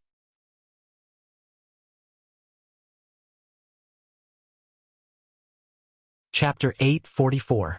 Baile's words made Mazem calm down. He thought that if he left now, then the great merit of destroying the Biming army would have nothing to do with him. More importantly, even if he went back now, he would only be able to bring back 4,000 cavalrymen. Against the powerful mercenaries, they would not be of much use. It was better to stay here and ask for reinforcements after meeting with Lord Hubo. This was the only way to solve the problem. "All right, General Baila, I'll leave everything to you. However, you must be careful." Mazem listened to this suggestion. However, he did not know that this parting would be the final parting between him and Baila. "Please rest assured, General. Once I return to the mountain, I will defend it to the death and wait for General to bring reinforcements." There was no time to lose. After Baila finished speaking, he ordered 2,000 cavalrymen to quickly return. Sihon Mountain was easy to defend and hard to attack because of its geographical location. This had also made Mazem and Baila extremely confident. All of this had been proven when the Biming army failed to take it down. However, the mercenaries were not the Biming army. Attacking a mountain like this was a common part of their training. In addition, they had planned to launch a sneak attack. In addition, They had mobilized 2 battalions of 800 musketeers to assist them. When they launched their attack, the Tatar soldiers guarding the mountain were stunned. In the dark, their vision was limited. They did not know where the mercenaries would come from. If they wanted to see the enemy, they would have to raise their torches. However, if someone did so, it would be equivalent to revealing their position. The mercenaries would teach them a lesson in a matter of minutes. Often, the torches would be lit and extinguished very quickly. After more than 100 Tatar soldiers holding torches were killed, everyone learned their lesson and did not have any intention of revealing their position. Without any light, this created an opportunity for the mercenaries to charge up the mountain. At this moment, there were soldiers who relied on their outstanding mountaineering skills to attack the black stone slope and climb up to the peak of Saihan Mountain. The smoke signal on the mountain had been ignited. It was to inform Ma Jiamu and the others at the foot of the mountain that the situation on the mountain was very critical. If there were no reinforcements, they would not be able to hold on. On the black stone slope halfway up the mountain, Deputy Commander Shibi, who was in charge of commanding this battle, was watching the soldiers launch wave after wave of small attacks. His face was languid, as if he was not treating this battle as a real battle, but more like watching a mock competition. Lu Zhua, the commander of the recruit division, saw this scene and felt very puzzled. Deputy Commander, why did you only launch a small-scale assault? Our recruit division is fully capable of launching an all-out attack and taking down Mount Saihan in one fell swoop. Don't worry. Let's make some people anxious. The slow-paced Silk Bear wasn't in a hurry at all. He just chuckled as he rode on his horse and watched the new recruits launch small attacks in rows or companies. That's right, Commander Lu. This is a good opportunity to train the soldiers through actual combat. Don't miss it. Lu Zhua didn't know what Shibi was thinking, but he definitely wouldn't let go of such an opportunity to train the soldiers through actual combat. He immediately nodded solemnly and called over a few regimental commanders, instructing them to use this opportunity to train the soldiers. Once they discovered that a soldier was injured, they were to immediately withdraw and replace him with someone else. In any case, the battle wasn't that intense, so they had plenty of opportunities to do these things. Shibi wasn't in a hurry. Naturally, he was waiting for the fish to take the bait. Just as he expected, Bora led 2,000 cavalrymen and headed straight for Mount Saihan. In order to reach his destination at the fastest speed possible, he didn't even wait for news from the scouts this time. He just sent out the scouts as he flew forward. There was a place called the Creek Valley on the only way to Mount Saihan from Tulu City. During the rainy season in summer, this place would converge into a creek. However, it was usually just a ditch and wasn't very big. It was only about 1 meter deep and 3 meters wide. At this moment, there were 4 firearm battalions of the new independent division lying in ambush here. 1,600 gunmen lay prone in the creek valley, aiming their guns. Not far away, the sound of horses galloping on the ground grew closer and closer. 2 cavalry scouts quickly approached. When they were about 30 meters away, they each made a hand gesture and then disappeared to the sides. From the hand gestures, it could be seen that the enemy was already 5 miles away. The sound of horses galloping came from afar and approached. They were less than 2 miles away from the creek valley. With the faint moonlight in the sky, they could faintly see the constantly moving silhouettes in the distance. All the firearm soldiers couldn't help but slow down their breathing and relax their bodies. Bang! A flare that was as bright as day suddenly flickered in the air, instantly illuminating the land as if it was daytime. The 2,000 Tatar reinforcements also entered everyone's sight at this moment. Then a roar of fire rang out. Under the sound of gunfire, the land that had returned to night was filled with flowing light. Following that, one after another, the Tatar cavalrymen fell from their horses. Occasionally, they would even let out miserable cries. Kill! Right after the sound of gunfire rang out, countless cavalrymen suddenly appeared on both sides of the creek valley. The torches in their hands were lit one after another as they charged towards the location of the 2,000 Tatar reinforcements. After 2 rounds of shooting, the Tatar reinforcements threw down at least 500 corpses. When the gunfire finally stopped, the surrounding torches illuminated their faces. Then, waves of arrows pierced through the air and landed within the army, causing several hundred people to fall from their horses. The 3,700 cavalrymen of the 9 battalions were lying in ambush nearby. Under the lead of Division Commander Xian Honghai, they were like fierce tigers descending from a mountain as they surrounded the already stunned Tatar cavalrymen. There were bullets from afar, bows and arrows from close range, and sharp sabers from close range. Under wave after wave of continuous attacks, the Tatar cavalrymen's formation was thrown into chaos. Under the illumination of the firearms, every cavalryman's face revealed a frightened expression. Under the protection of a few personal guards, Bai Le's face was ghastly pale. At this moment, he knew that he had fallen into a trap. Moreover, from the looks of it, the mercenaries should have been prepared for this and sent a large number of troops. He was impressed by the mercenaries' quick reaction. At the same time, he cursed the uselessness of his own scouts in his heart. The enemy was already right in front of his eyes. Why didn't he receive any news at all? The lack of timely information ultimately led to the defeat of this battle. The 2,000 reinforcements only resisted for less than an hour. All of them, including General Bai La, died in battle. In the end, there were only about 500 injured soldiers. Quickly clean up the battlefield. Send a battalion of people to send these injured soldiers back to Chichen City. At the same time, send someone to inform the deputy commander on the mountain that this is a great victory. They can take down Mount Saihan. Division Commander Xian Honghai rode on his warhorse and constantly gave out orders. After an hour, the general attack on Mount Saihan began. In less than an hour, the enemy was completely annihilated. Mount Saihan became one of the areas that First City expanded to the south. In the same night, the commander of Wanquan City, Shi Wanshan, and the commander of Wanquan City, Tongji Ancient River, were under the protection of 400 elite cavalrymen. They were rapidly advancing toward Tulu City. They had been running for the entire night.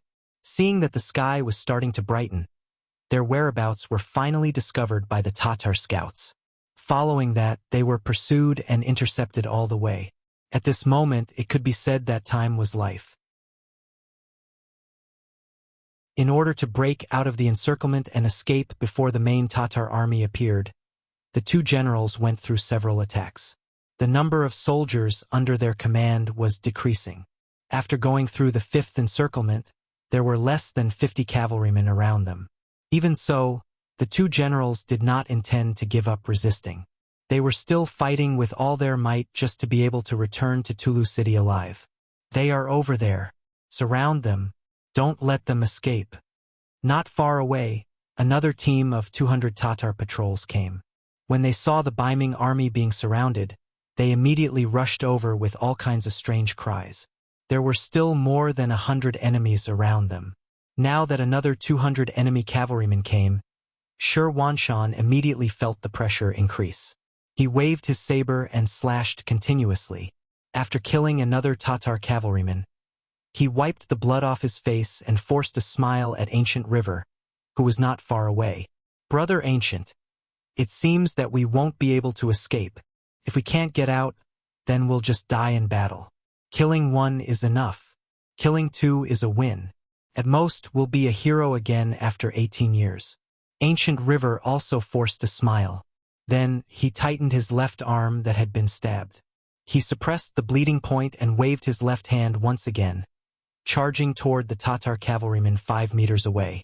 At this moment, it was impossible to distinguish between generals and warriors. The heavens were very fair. They only gave each person 1 life. At this moment, if they didn't kill the enemy, they would be killed by the enemy. All schemes and strategies were useless. The saber and the curved horse kept colliding in the air, causing bursts of sparks. After a quarter of an hour, the Baiming cavalry had lost another 40 cavalrymen. Now, there were only 10 people left standing, including the 2 generals. Fortunately, after a lot of hard work, they finally managed to bleed out. Without further ado, the 2 generals brought several wounded soldiers out of the encirclement and headed toward Tulu City. At this moment, as long as there was a chance, they would fight for it. Even if they died, they didn't want to die on the grasslands. Chase. The remaining 200 Tatar cavalrymen saw that the fat meat in their hands was about to fly away. How could they let it go?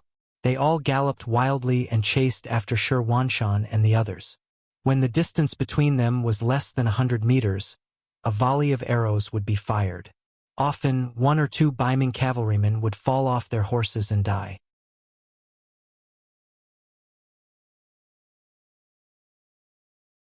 Chapter 8:45. In the blink of an eye, Baiming's cavalrymen, including the 2 generals, were left with only 4 people. At this moment, their war horses also showed signs of exhaustion after a night of running. They were no longer as fast as before and became slower and slower. As a result, the relationship between the 2 sides became closer and closer.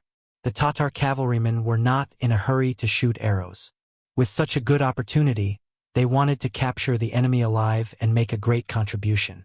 The distance between them grew closer and closer.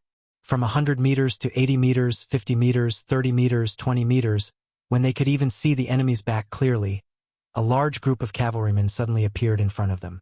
Looking from afar, smoke and dust billowed. Seeing that the pursuers were about to arrive and the road ahead was blocked, Sher Wanshan's face revealed a pained expression. Is this my death? Who would have thought that he would lose his life just because he wanted to expand his strength and take down Mount Saihan? Sher Wanshan unconsciously raised the saber in his hand. At this moment he thought of cutting his own throat. Perhaps this would be a better way to die. Otherwise, if he fell into the hands of the Tatar army, he didn't know what kind of torture he would suffer. Commander, please wait. It seems to be our own army. Ancient River's eyes were sharp. He saw that the approaching cavalrymen were carrying Baiming's flag and wearing the same battle armor as them. He immediately shouted excitedly. This shout pulled Sher Wanshan back from the brink of death. When he raised his head to look at the source of the shout, there was a glimmer of hope in his eyes. That's right, it's our cavalrymen. Wenfeng must have come to save us. Quick, charge over, we'll be safe once we charge over. Sometimes, a person's potential was limitless. After seeing hope, the speed of the war horses seemed to have increased unknowingly. The distance between the 2 sides was also getting closer and closer. The pursuing Tatar cavalrymen also noticed this. Immediately, they took out the longbows that were originally on their backs and shot a volley of arrows. Guhi's luck was very bad as he was shot once again. His entire body spat out a mouthful of blood as he lay prone on the back of his horse. Fortunately, Baiming's reinforcements arrived at this moment. Ning Wenfeng, who was leading 2,000 cavalry, commanded the cavalry to return arrows to the pursuing Tatar cavalry. At the same time, he ordered people to rescue the injured General Ancient River.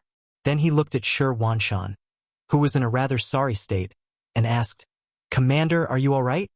"I'm fine. I'm not hurt. Let's return to the city as soon as possible." Sher Wanshan let out a soft sigh. He didn't have any energy left in him as he lay down on the horse's back. Men, change the commander's horse and return to the city. Ning Wenfeng knew very well that this was not the time to reminisce about the past. Ning Wenfeng's arrival saved the lives of the 2 generals. On the way back to Tulu City, they encountered several more interceptions. Every time, he would take the initiative to send his men to meet the enemy. After losing about 500 cavalrymen several times, he finally made it to Tulu City safely. More than 2 hours after Ning Wenfeng and the others returned to the city, the main force of the Tatar cavalry had already been defeated at the foot of the city. They began to set up camp and assumed a posture of attacking the city at any time. At this moment, there were only 2,500 soldiers in Tulu City. It would be very difficult to rely on these men to defend the city. Just as Ning Wenfeng was considering whether or not to abandon the city, a scout reported that a large number of mercenaries had suddenly appeared at the northwest side of the city. They had set up camp at the side of the Tatar army, looking as if they would rush up and take a bite out of the city at any time. There's such a thing? Thinking that the mercenaries had arrived quite quickly, Ning Wenfeng immediately climbed up the city gate tower. Sure enough, He saw the five-starred flag of the mercenaries 5 kilometers away from the city. While sighing at the mercenaries' quick reaction, he also let out a sigh of relief. Now it seemed that defending the city wasn't necessarily impossible. The Tatar army that had originally been prepared to attack the city had no choice but to rearrange their troops out of fear of the mercenaries. This gave Tulu City a chance to catch its breath. After noon, the Shen Mansion's reinforcements arrived after receiving the news. Eunuch Deng Chong led 1,000 old soldiers and 10,000 new recruits. At this moment, there were only 1,000 old soldiers left in the Shen Mansion, which was the minimum number they could send. But no matter what, with their arrival, Ning Wenfeng had gained some confidence. He was even more confident in defending Tulu City. In the Tatar army's tent, Hu Boer listened to the report of last night's battle with a terrifyingly gloomy expression. To be specific, they hadn't suffered any losses. It was true that they had lost Mount Saihan and had lost 4,000 cavalrymen, but they had also wiped out 10,000 of the Baiming army's main force. In other words, they had come out on top. However, Hu Boer's sudden appearance should have been able to catch the Baiming army and the mercenaries off guard. Now, it seemed that while it had some effect, it wasn't enough. In the end, it was all because the mercenaries had interfered. This made Hu Boer even angrier at the mercenaries than at the Baiming army. Mazum, Gore, I'll give you 3,000 cavalrymen to attack the mercenaries. I want to see how strong they are. General Chiga, I'll give you 5,000 infantrymen. Prepare to take down Tulu City. I want to massacre the city and bury the 4,000 soldiers from last night. Hu Boer furiously gave out 2 orders. Once the order was given, Mazum and the other 2 who were named were about to leave the tent. However, General Mu Ran, who hadn't been named, suddenly stood up. General, you can't do this. With the mercenaries' strength, 6,000 cavalrymen won't be able to break through. If we send them out, we'll suffer even greater losses. Mu Run had told Hu Boer about the mercenaries' strength on the way here. He had thought that both sides would listen to his advice and be more careful when facing the mercenaries in the future. However, it seemed that they hadn't taken his advice seriously. Do not shake the soldiers' morale. Generals, why aren't you going to do as I say? Hu Boer was clearly furious. He glared at Mu Run, as if saying that he would kill him if he dared to shake the soldiers' morale. In the end, Mu Run didn't dare to say anything and stepped back. Since the general had given his orders and was angry, the others naturally didn't dare to disobey. 6,000 cavalrymen and 5,000 infantrymen left the camp and charged towards the north and west. CB had already arrived outside Tulu City from Saihan Mountain and was warmly welcomed by Tiger's Mane. Haha! Deputy Commander, you've worked hard. The travel-worn CB hurriedly took a few steps forward and arrived in front of Hu Mang. He respectfully saluted. Commander, you're the one who's working hard. I'm just following your orders. Speaking of which, if they won the battle, most of the credit should go to the commander. CB's attitude was very good. Since he knew that he couldn't win, he might as well take a step back and keep a low profile. Whether it was Tiger's Mane or the 6th young master, they all knew what he was doing. As expected, Tiger's Mane chuckled when he heard CB's words. In truth, with his position, he didn't care about military merits. The 6th young master trusted him more than anything else.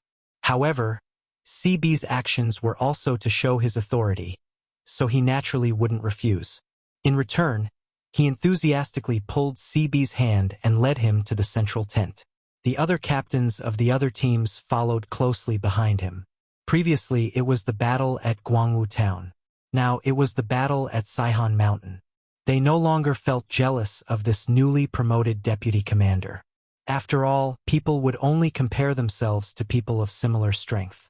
However, for someone who was already far ahead of them, it was better to put away such thoughts.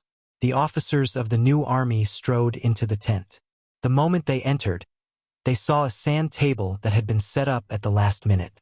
It recorded the comparison of the military strength of both sides and the way they were arranged. Tiger's Mane learned this from Yang Chendong. He wasn't the only one who had such a simple sand table in every regiment commander's tent. It was to help them understand the situation on the battlefield better. Everyone followed Tiger's mane to the sand table. After looking at it, they started to think seriously. About 7 minutes later, he smiled and nodded. The commander's arrangement is already the best. Saying these words proved that he had no other opinions. Tiger's mane chuckled and said, "Deputy Commander, you must have had a hard journey. Why don't you go back to the tent and have a good rest?" "There's no need. I've already rested on my horse on the way here." CB shook his head and refused. It was true that he had made a military contribution, but this didn't mean that he had any special privileges. Especially in front of Tiger's mane, he was a junior. "Fine. Since Deputy Commander is concerned about military affairs, then let's discuss how to attack the Tatar army." Tiger's mane nodded. He was just being polite. Now that the small talk was over, it was time to talk about business. Without waiting for the officers to express their opinions on the current situation, the Scout Battalion Commander Ding Shan had already entered the tent. He saluted Tiger's mane and said, "Commander, the Tatar army has moved. There are 3,000 cavalry coming towards our camp from the left and right." "You're so petty." When he heard that there were only 6,000 cavalry coming, Tiger's mane didn't panic at all. Instead, he was somewhat dissatisfied. It was clear that he felt that the Tatar army didn't send enough cavalry. Hearing this, the other officers also burst into laughter. After laughing, Tiger's mane put away his casual attitude and his expression became more serious. The sixth young master once said that we have to pay attention to the enemy in terms of tactics and look down on the enemy in terms of strategy. Therefore, even if we have the confidence that we will win, we can't be arrogant and we can't be careless. Yes. When the officers heard that it was the sixth young master's order, they all replied seriously. "Good. Since the enemy is coming, of course we have to beat them back." "Deputy Commander, do you have any thoughts?" Tiger's mane asked out of respect. "No. We will listen to Commander's orders." Other than that, there was nothing else to say. Last night when they were marching, he had said all his thoughts and Tiger's mane had also agreed. Now they just had to follow the plan.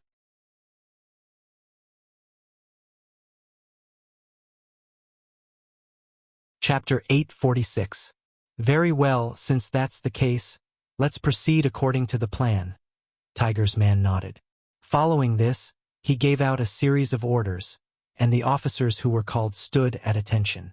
The other officers who were not called also earnestly studied. For them, as the mercenary army continued to expand, the number of soldiers they could lead would only increase. The military ranks on their shoulders would also increase, and the number of pentagonal beans would also increase. Learning more about the battle strategy of the Bright Tiger Army commander would naturally be beneficial for their future development. On the battlefield, Gaylor and Mazam each led 3,000 cavalrymen towards the mercenary camp. Although Hu Bo-er had rejected Mu Ren's suggestion to fight cautiously, the two generals knew that the mercenary army was not to be trifled with. This time, he had to be extremely careful in order to make an enemy out of him. In actuality, from the fact that they had only sent 3,000 cavalrymen each, it was clear that they were testing the mercenary army. Otherwise, Hu Bo-er would have sent at least 10,000 cavalrymen. Because it was just a test, the two generals did not charge forward. Instead, they slowly approached, wanting to see how the mercenary army would react to their arrival. Under their watchful eyes, the mercenary camp quickly reacted. Groups of mighty and majestic cavalrymen appeared and walked out of the camp in an endless stream. It was too much for the eyes to take in, and it felt like there was no end to them. However, this feeling quickly disappeared because the cavalrymen had already blocked their vision, making it impossible for the two generals to see what was going on within the mercenary army. General Gaylor lightly sighed. The mercenary army's tricks made him feel a sense of helplessness. On the other hand, Mazam glared at the mercenary army with a look of hatred. It was because of the mercenary army's shameless sneak attack last night that not only had he lost his base at Mount Saihan, but his assets had also been stolen. Even his deputy General Bora had died. Because of this, he was furious, and he wanted to deal a heavy blow to the mercenary army to take revenge for his brothers and vent his anger. As they advanced, the distance between the two sides became closer and closer. When they were 4 li away, they were already within range of the cavalrymen. However, the mercenary army was still in formation and did not seem to have any intention of charging. It's just a bluff. Seeing that the mercenaries were not moving at all, neither charging forward nor retreating, Mazum, who was furious, decided to charge forward and try it out. He wanted to see how strong the other party was. Men, attack! Once the order was given, the 3,000 Tatar cavalrymen moved. Their horses galloped and kicked up clouds of dust on the ground as they charged toward the mercenary cavalrymen. When Gore saw that Majamu had taken the initiative to charge without even greeting anyone, his eyes darkened. At this moment, a deputy general at the side asked, "General, should we also launch an attack together?" "Let's wait and see," Gore said calmly. This was his first time fighting with the mercenaries, and he wanted to learn more about them. The left wing did not move. Only Mazum's army rushed out. However, he did not seem to be afraid. There was only the word "kill" in his eyes. Although there were quite a number of cavalrymen, there was no fear in his eyes. On the battlefield, one could win against many with a few. Perhaps it would happen to him one day. The Tatar cavalrymen were getting closer and closer. Soon, the distance between them was reduced from 4 li to 2 li. At such a distance, the cavalrymen should charge. Otherwise, there would not be enough space for them to display their speed. Once they collided, they would be at a disadvantage. Everyone understood this logic, but the mercenaries acted as if they didn't. The cavalrymen remained motionless on their horses. It was as if they weren't facing 3,000 enemy cavalrymen who could kill, or 3,000 sheep who posed no threat at all. Kill! Seeing that the distance between them was close to 2 li and was still shrinking, Mazum's eyes flashed with joy. The mercenaries were so arrogant that they did not intend to charge. In this way, the advantage would be in his hands. Once he got close to the enemy cavalry, he would use the momentum to ram them. At that time, his 3,000 cavalrymen would be able to unleash several times their strength. It was not impossible for them to win. Are they crazy? Men, charge with me. On the other side, Gower saw everything clearly with his eyes. Seeing that the mercenaries were still not moving at such a distance, he was truly shocked. At such a distance, if they did not charge, they would not have a chance to charge. Could it be that the powerful mercenaries were just legends? In reality, they were just infantrymen riding war horses? Unable to understand, Gower decided not to think about it anymore. After all, facing an enemy cavalry that did not know how to charge, this was a heaven-sent opportunity. He could even imagine how Mazum would go on a killing spree once he joined the mercenary army. And such a great merit could not be claimed by him alone. He was bound to take a share of the pie. Gower also moved. The 3,000 cavalrymen charged, but they were only 2 li late. The moment he led his troops to charge, Lu Jua, who was standing in the front row of the mercenaries, smiled. With a smile, he suddenly ordered the army to move to the left and right, leaving the center. Although he was leading recruits, there was no problem in following orders. Immediately, the army began to retreat to the left and right. As they left, the 6 brigades of musketeers behind them were exposed. Beside the musketeers was the independent division commander Xian Honghai on horseback. Seeing that his field of vision had become very wide, his originally raised saber also dropped. He shouted, "Fire!" At the front of the battlefield, Mazum was already less than a li away from the mercenaries. He could even see the pale and frightened faces of the mercenaries. At this moment, his heart was extremely carefree. He urged his horse to speed up. His saber could not help but taste blood. Right at this time, the situation on the battlefield suddenly changed. Those frightened mercenaries separated to the sides, revealing the 3,000 mercenaries behind them. Following a loud roar, several thousand bullets flew through the air, passing through the air and arriving in front of them. The distance of 1 li 500 meters was completely within the range of the Type 81 assault rifles. Under the explosive sounds of gunfire, bullets flew out from the barrel like meteors flying through the sky. They drilled into the bodies of the Tatar cavalrymen who were brandishing their sabers, drawing out waves of blood. Mazum, who was charging at the very front, did not avoid this rain of bullets either. One of the bullets landed on his chest. The instant that fatal bullet entered his body, Mazum, who was still shouting and charging forward, was stunned. His saber dropped, and his entire body slid down the back of his horse like a boneless viper. Then he fell from the horse, landing on the ground, bringing with him waves of dust. Even when he died, his body still charged towards the mercenaries' camp, showing his determination to avenge his humiliation with blood. The general died on the battlefield. The omnipresent bullets ran amok among the armored cavalry. One after another, the Tatar cavalrymen were shot and fell off their horses. One after another, the Tatar cavalrymen lost their lives while still shouting to charge. All of this happened too fast, so fast that many people could not react in time. As the cavalrymen at the very front fell off their horses and died one by one, the Tatar cavalrymen behind them finally felt fear. They did not even have the chance to fight with the enemy and were about to be shot to death. No one wanted to see this kind of scene, and no one was willing to encounter it. Quick! Quick! Retreat! Retreat! They knew that rushing forward would only lead to their own deaths.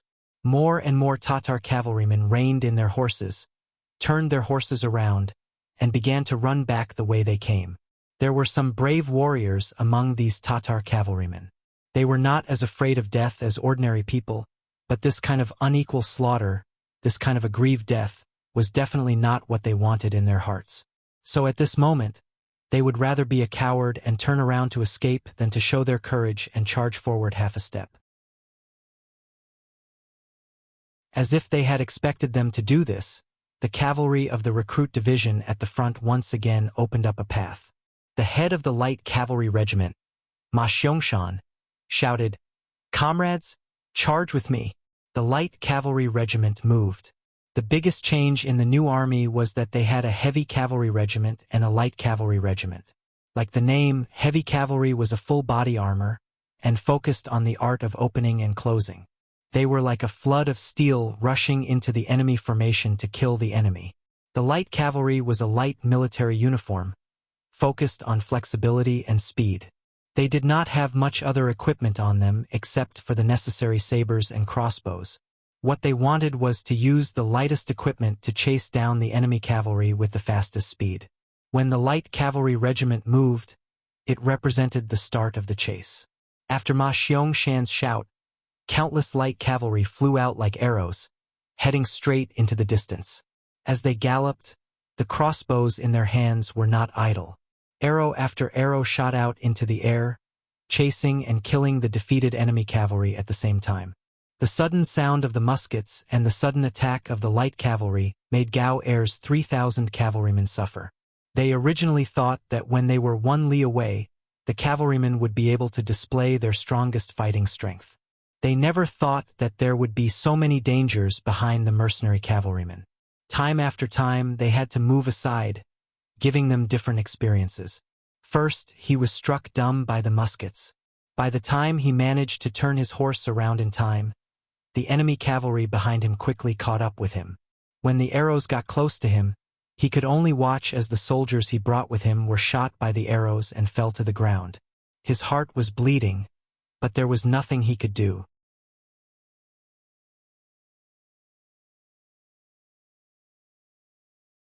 Chapter 847.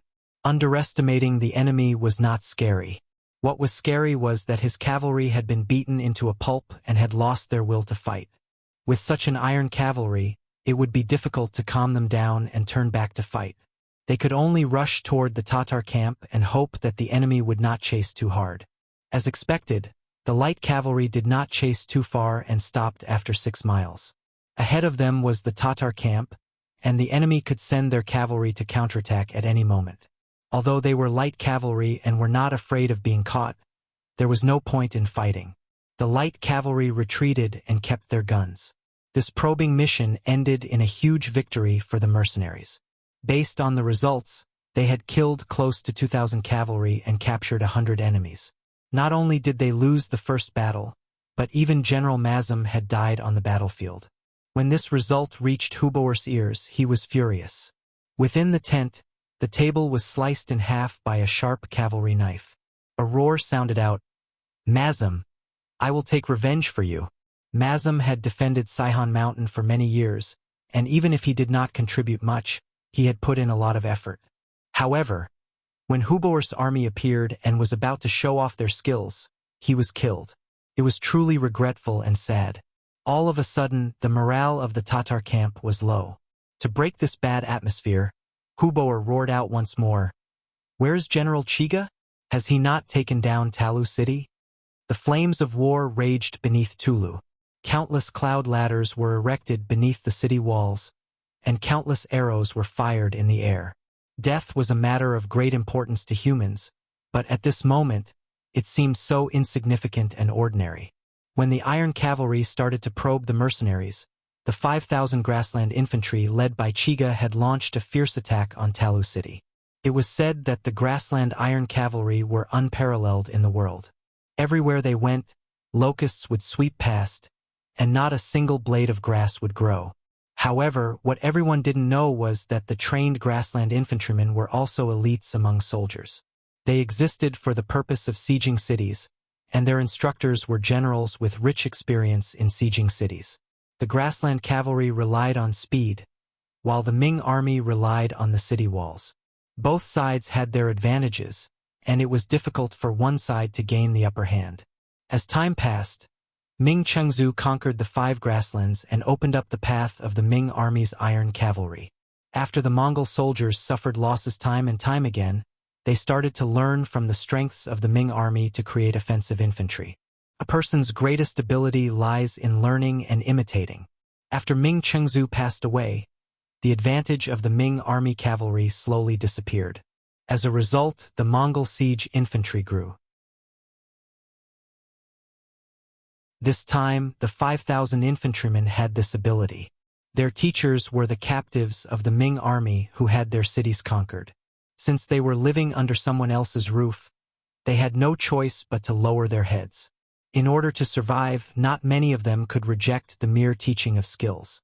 Because of this, the Mongol army that was attacking the city was really aggressive. The moment they appeared, they beat up the Baiming army. The 3,000 new Baiming soldiers that were in charge of defending the city suffered heavy casualties. Cries of emergency continuously entered the ears of General Ning Wenfeng, who was in charge of the formation. He had no choice but to bring 1,000 old soldiers and 3,000 new soldiers to re-enter the city and stabilize the situation. On the battlefield, the biggest difference between the new soldiers and the old soldiers was the amount of battle experience. Usually, the experienced old soldiers knew what to do without orders. They could freely counterattack and attack when they should and dodge when they shouldn't. The new soldiers were different. They were like a heavy stone mill. If you pushed them, they would move. If you didn't push them, they would be as immovable as a mountain. When these new soldiers came to the battlefield, they were terrified by the aura of death on the battlefield. Without orders, how would they know what to do? When the new soldiers lost, the old soldiers went up. The new and old soldiers helped one another, and Ning Wenfeng's commanding ability was displayed. He chased back the Mongol infantry that had charged up the city walls. After a few rounds, they finally lasted until nighttime, and the offensive came to an end. Within the city lord's manor, the injured ancient river was still resting on the bed. Shi Wanshan, who had mostly recovered, and eunuch Deng Chong were sitting in the hall, talking to the exhausted Ning Wenfeng. "Eunuch Deng, commander, the losses in this battle are too great. More than 2,000 new recruits have died, and 2,000 have been injured. If this continues, I'm afraid it will be difficult to defend the city. Why don't we retreat to the Shen Mansion? The city walls there are higher, and it will be much easier to defend than Tulu City." Ning Wenfeng grumbled while probing. His eyes were filled with hope. "We can't." Deng Chong was the first to speak. The two generals might not know, but when the Duke of Loyalty and Courage gave Talu City to the Great Ming, everyone in the imperial court clapped and cheered. The people of the capital also took to the streets and lit firecrackers to celebrate. Everyone took Talu City as a symbol of the rise of Baiming. How could we give it up at this moment? If we really did this, there would be no need for anyone else. Just the memorials from the imperial censors would be enough to crush us to death. Deng Chong's words made sure Wanshan, who originally wanted to say something, shut his mouth immediately. If this really was the case, Talu City could not be lost. Otherwise, their political lives would come to an end. At that time, no matter how great their ambitions were, they would be powerless to carry them out. Hold on a little longer. If we really can't do it, we'll transfer all the new soldiers from the Shen Manor. As long as we take the stance of defending to the death, no matter how fierce the Tatar army is, they will know the difficulties and retreat. Sure, Wanshan thought that there was still a strong mercenary army outside the city, and his heart was a lot more comforted. Ning Wenfeng was just probing, and since there was no other way, he didn't consider it. As for transferring soldiers from the Shen Manor, after a moment of hesitation, he said, "Perhaps this is the only way. Otherwise, the 2,000-some veterans and 5,000 new soldiers in the city won't be able to last for very long." "Fine, then we'll transfer soldiers from the Shen Manor. First, we'll transfer 500 veterans and 10,000 new soldiers." Deng Chong finally made the decision. At this point, there were only 500 veterans and 10,000 new soldiers left in the Shen Manor. This would be their final strength. They had exerted great strength, suffered great losses, and gained nothing in the end. They still had to bitterly defend Talu City, to the extent that they had almost used up all the veterans.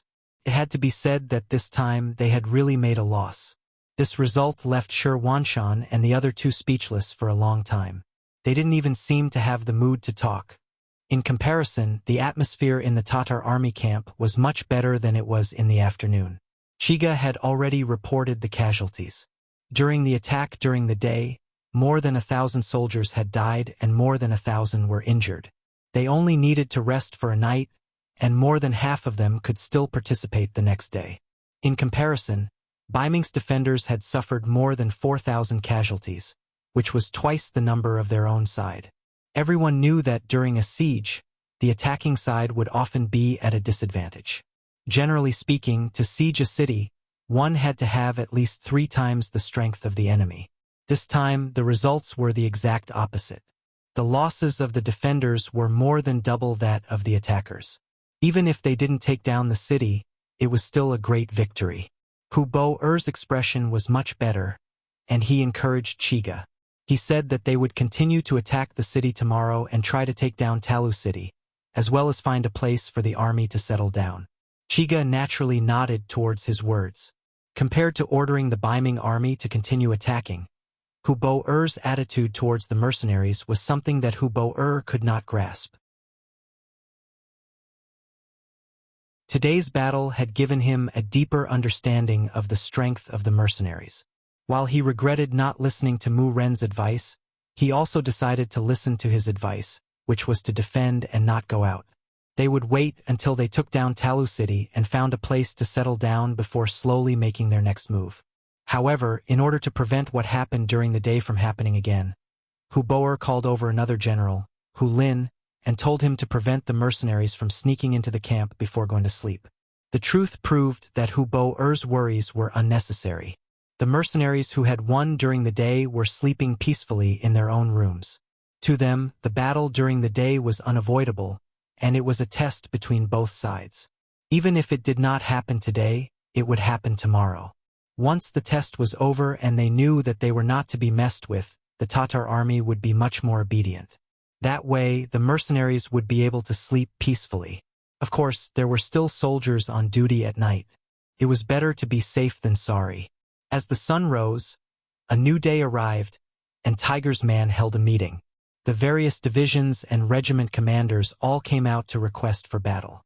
In response, Tiger's Man did not say anything, and he only laughed at the vice commander beside him. Shibi also smiled and said, "Today, the army will rest and clean up the camp. If there is time, the various divisions and regiments can train on their own. They would not initiate an attack." This was the result of the discussion between Tiger's Man and Shibi last night.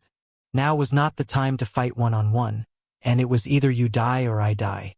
Since there were three sides, if it was possible, it would be much better to just sit back and watch the tigers fight. Sitting back and watching the Baiming army and the Tatar army wear each other down, what was wrong with that? Shibi's words represented the intentions of the new army, and the other regiments and regiment commanders all left angrily and did their own things. Tiger's man also informed the sixth young master of his and Shibi's decision, and they just sat back and watched the situation unfold. In the Tatar army camp, the scouts spread out for 8 miles and only stopped when they saw that they were about to reach the mercenary camp. Then, they attacked Tulu city with all their strength, as if they would not stop until they had taken down the city. In response, the Baiming army chose to defend the city with all their strength. Commander Shi Wanshan personally went up to the city tower and took the place of Commander Ning Wenfeng to defend the city, blocking the Tatar army's fierce attacks on the city again and again. In just one day, both sides had suffered considerable losses. Fortunately, on that night, 500 veterans and 10,000 new soldiers came to help, temporarily stabilizing the situation. Otherwise, it would have been extremely difficult to defend the city the next day. In the beginning city, Yang Qindong only glanced at the telegram sent by Tiger's man and put it aside.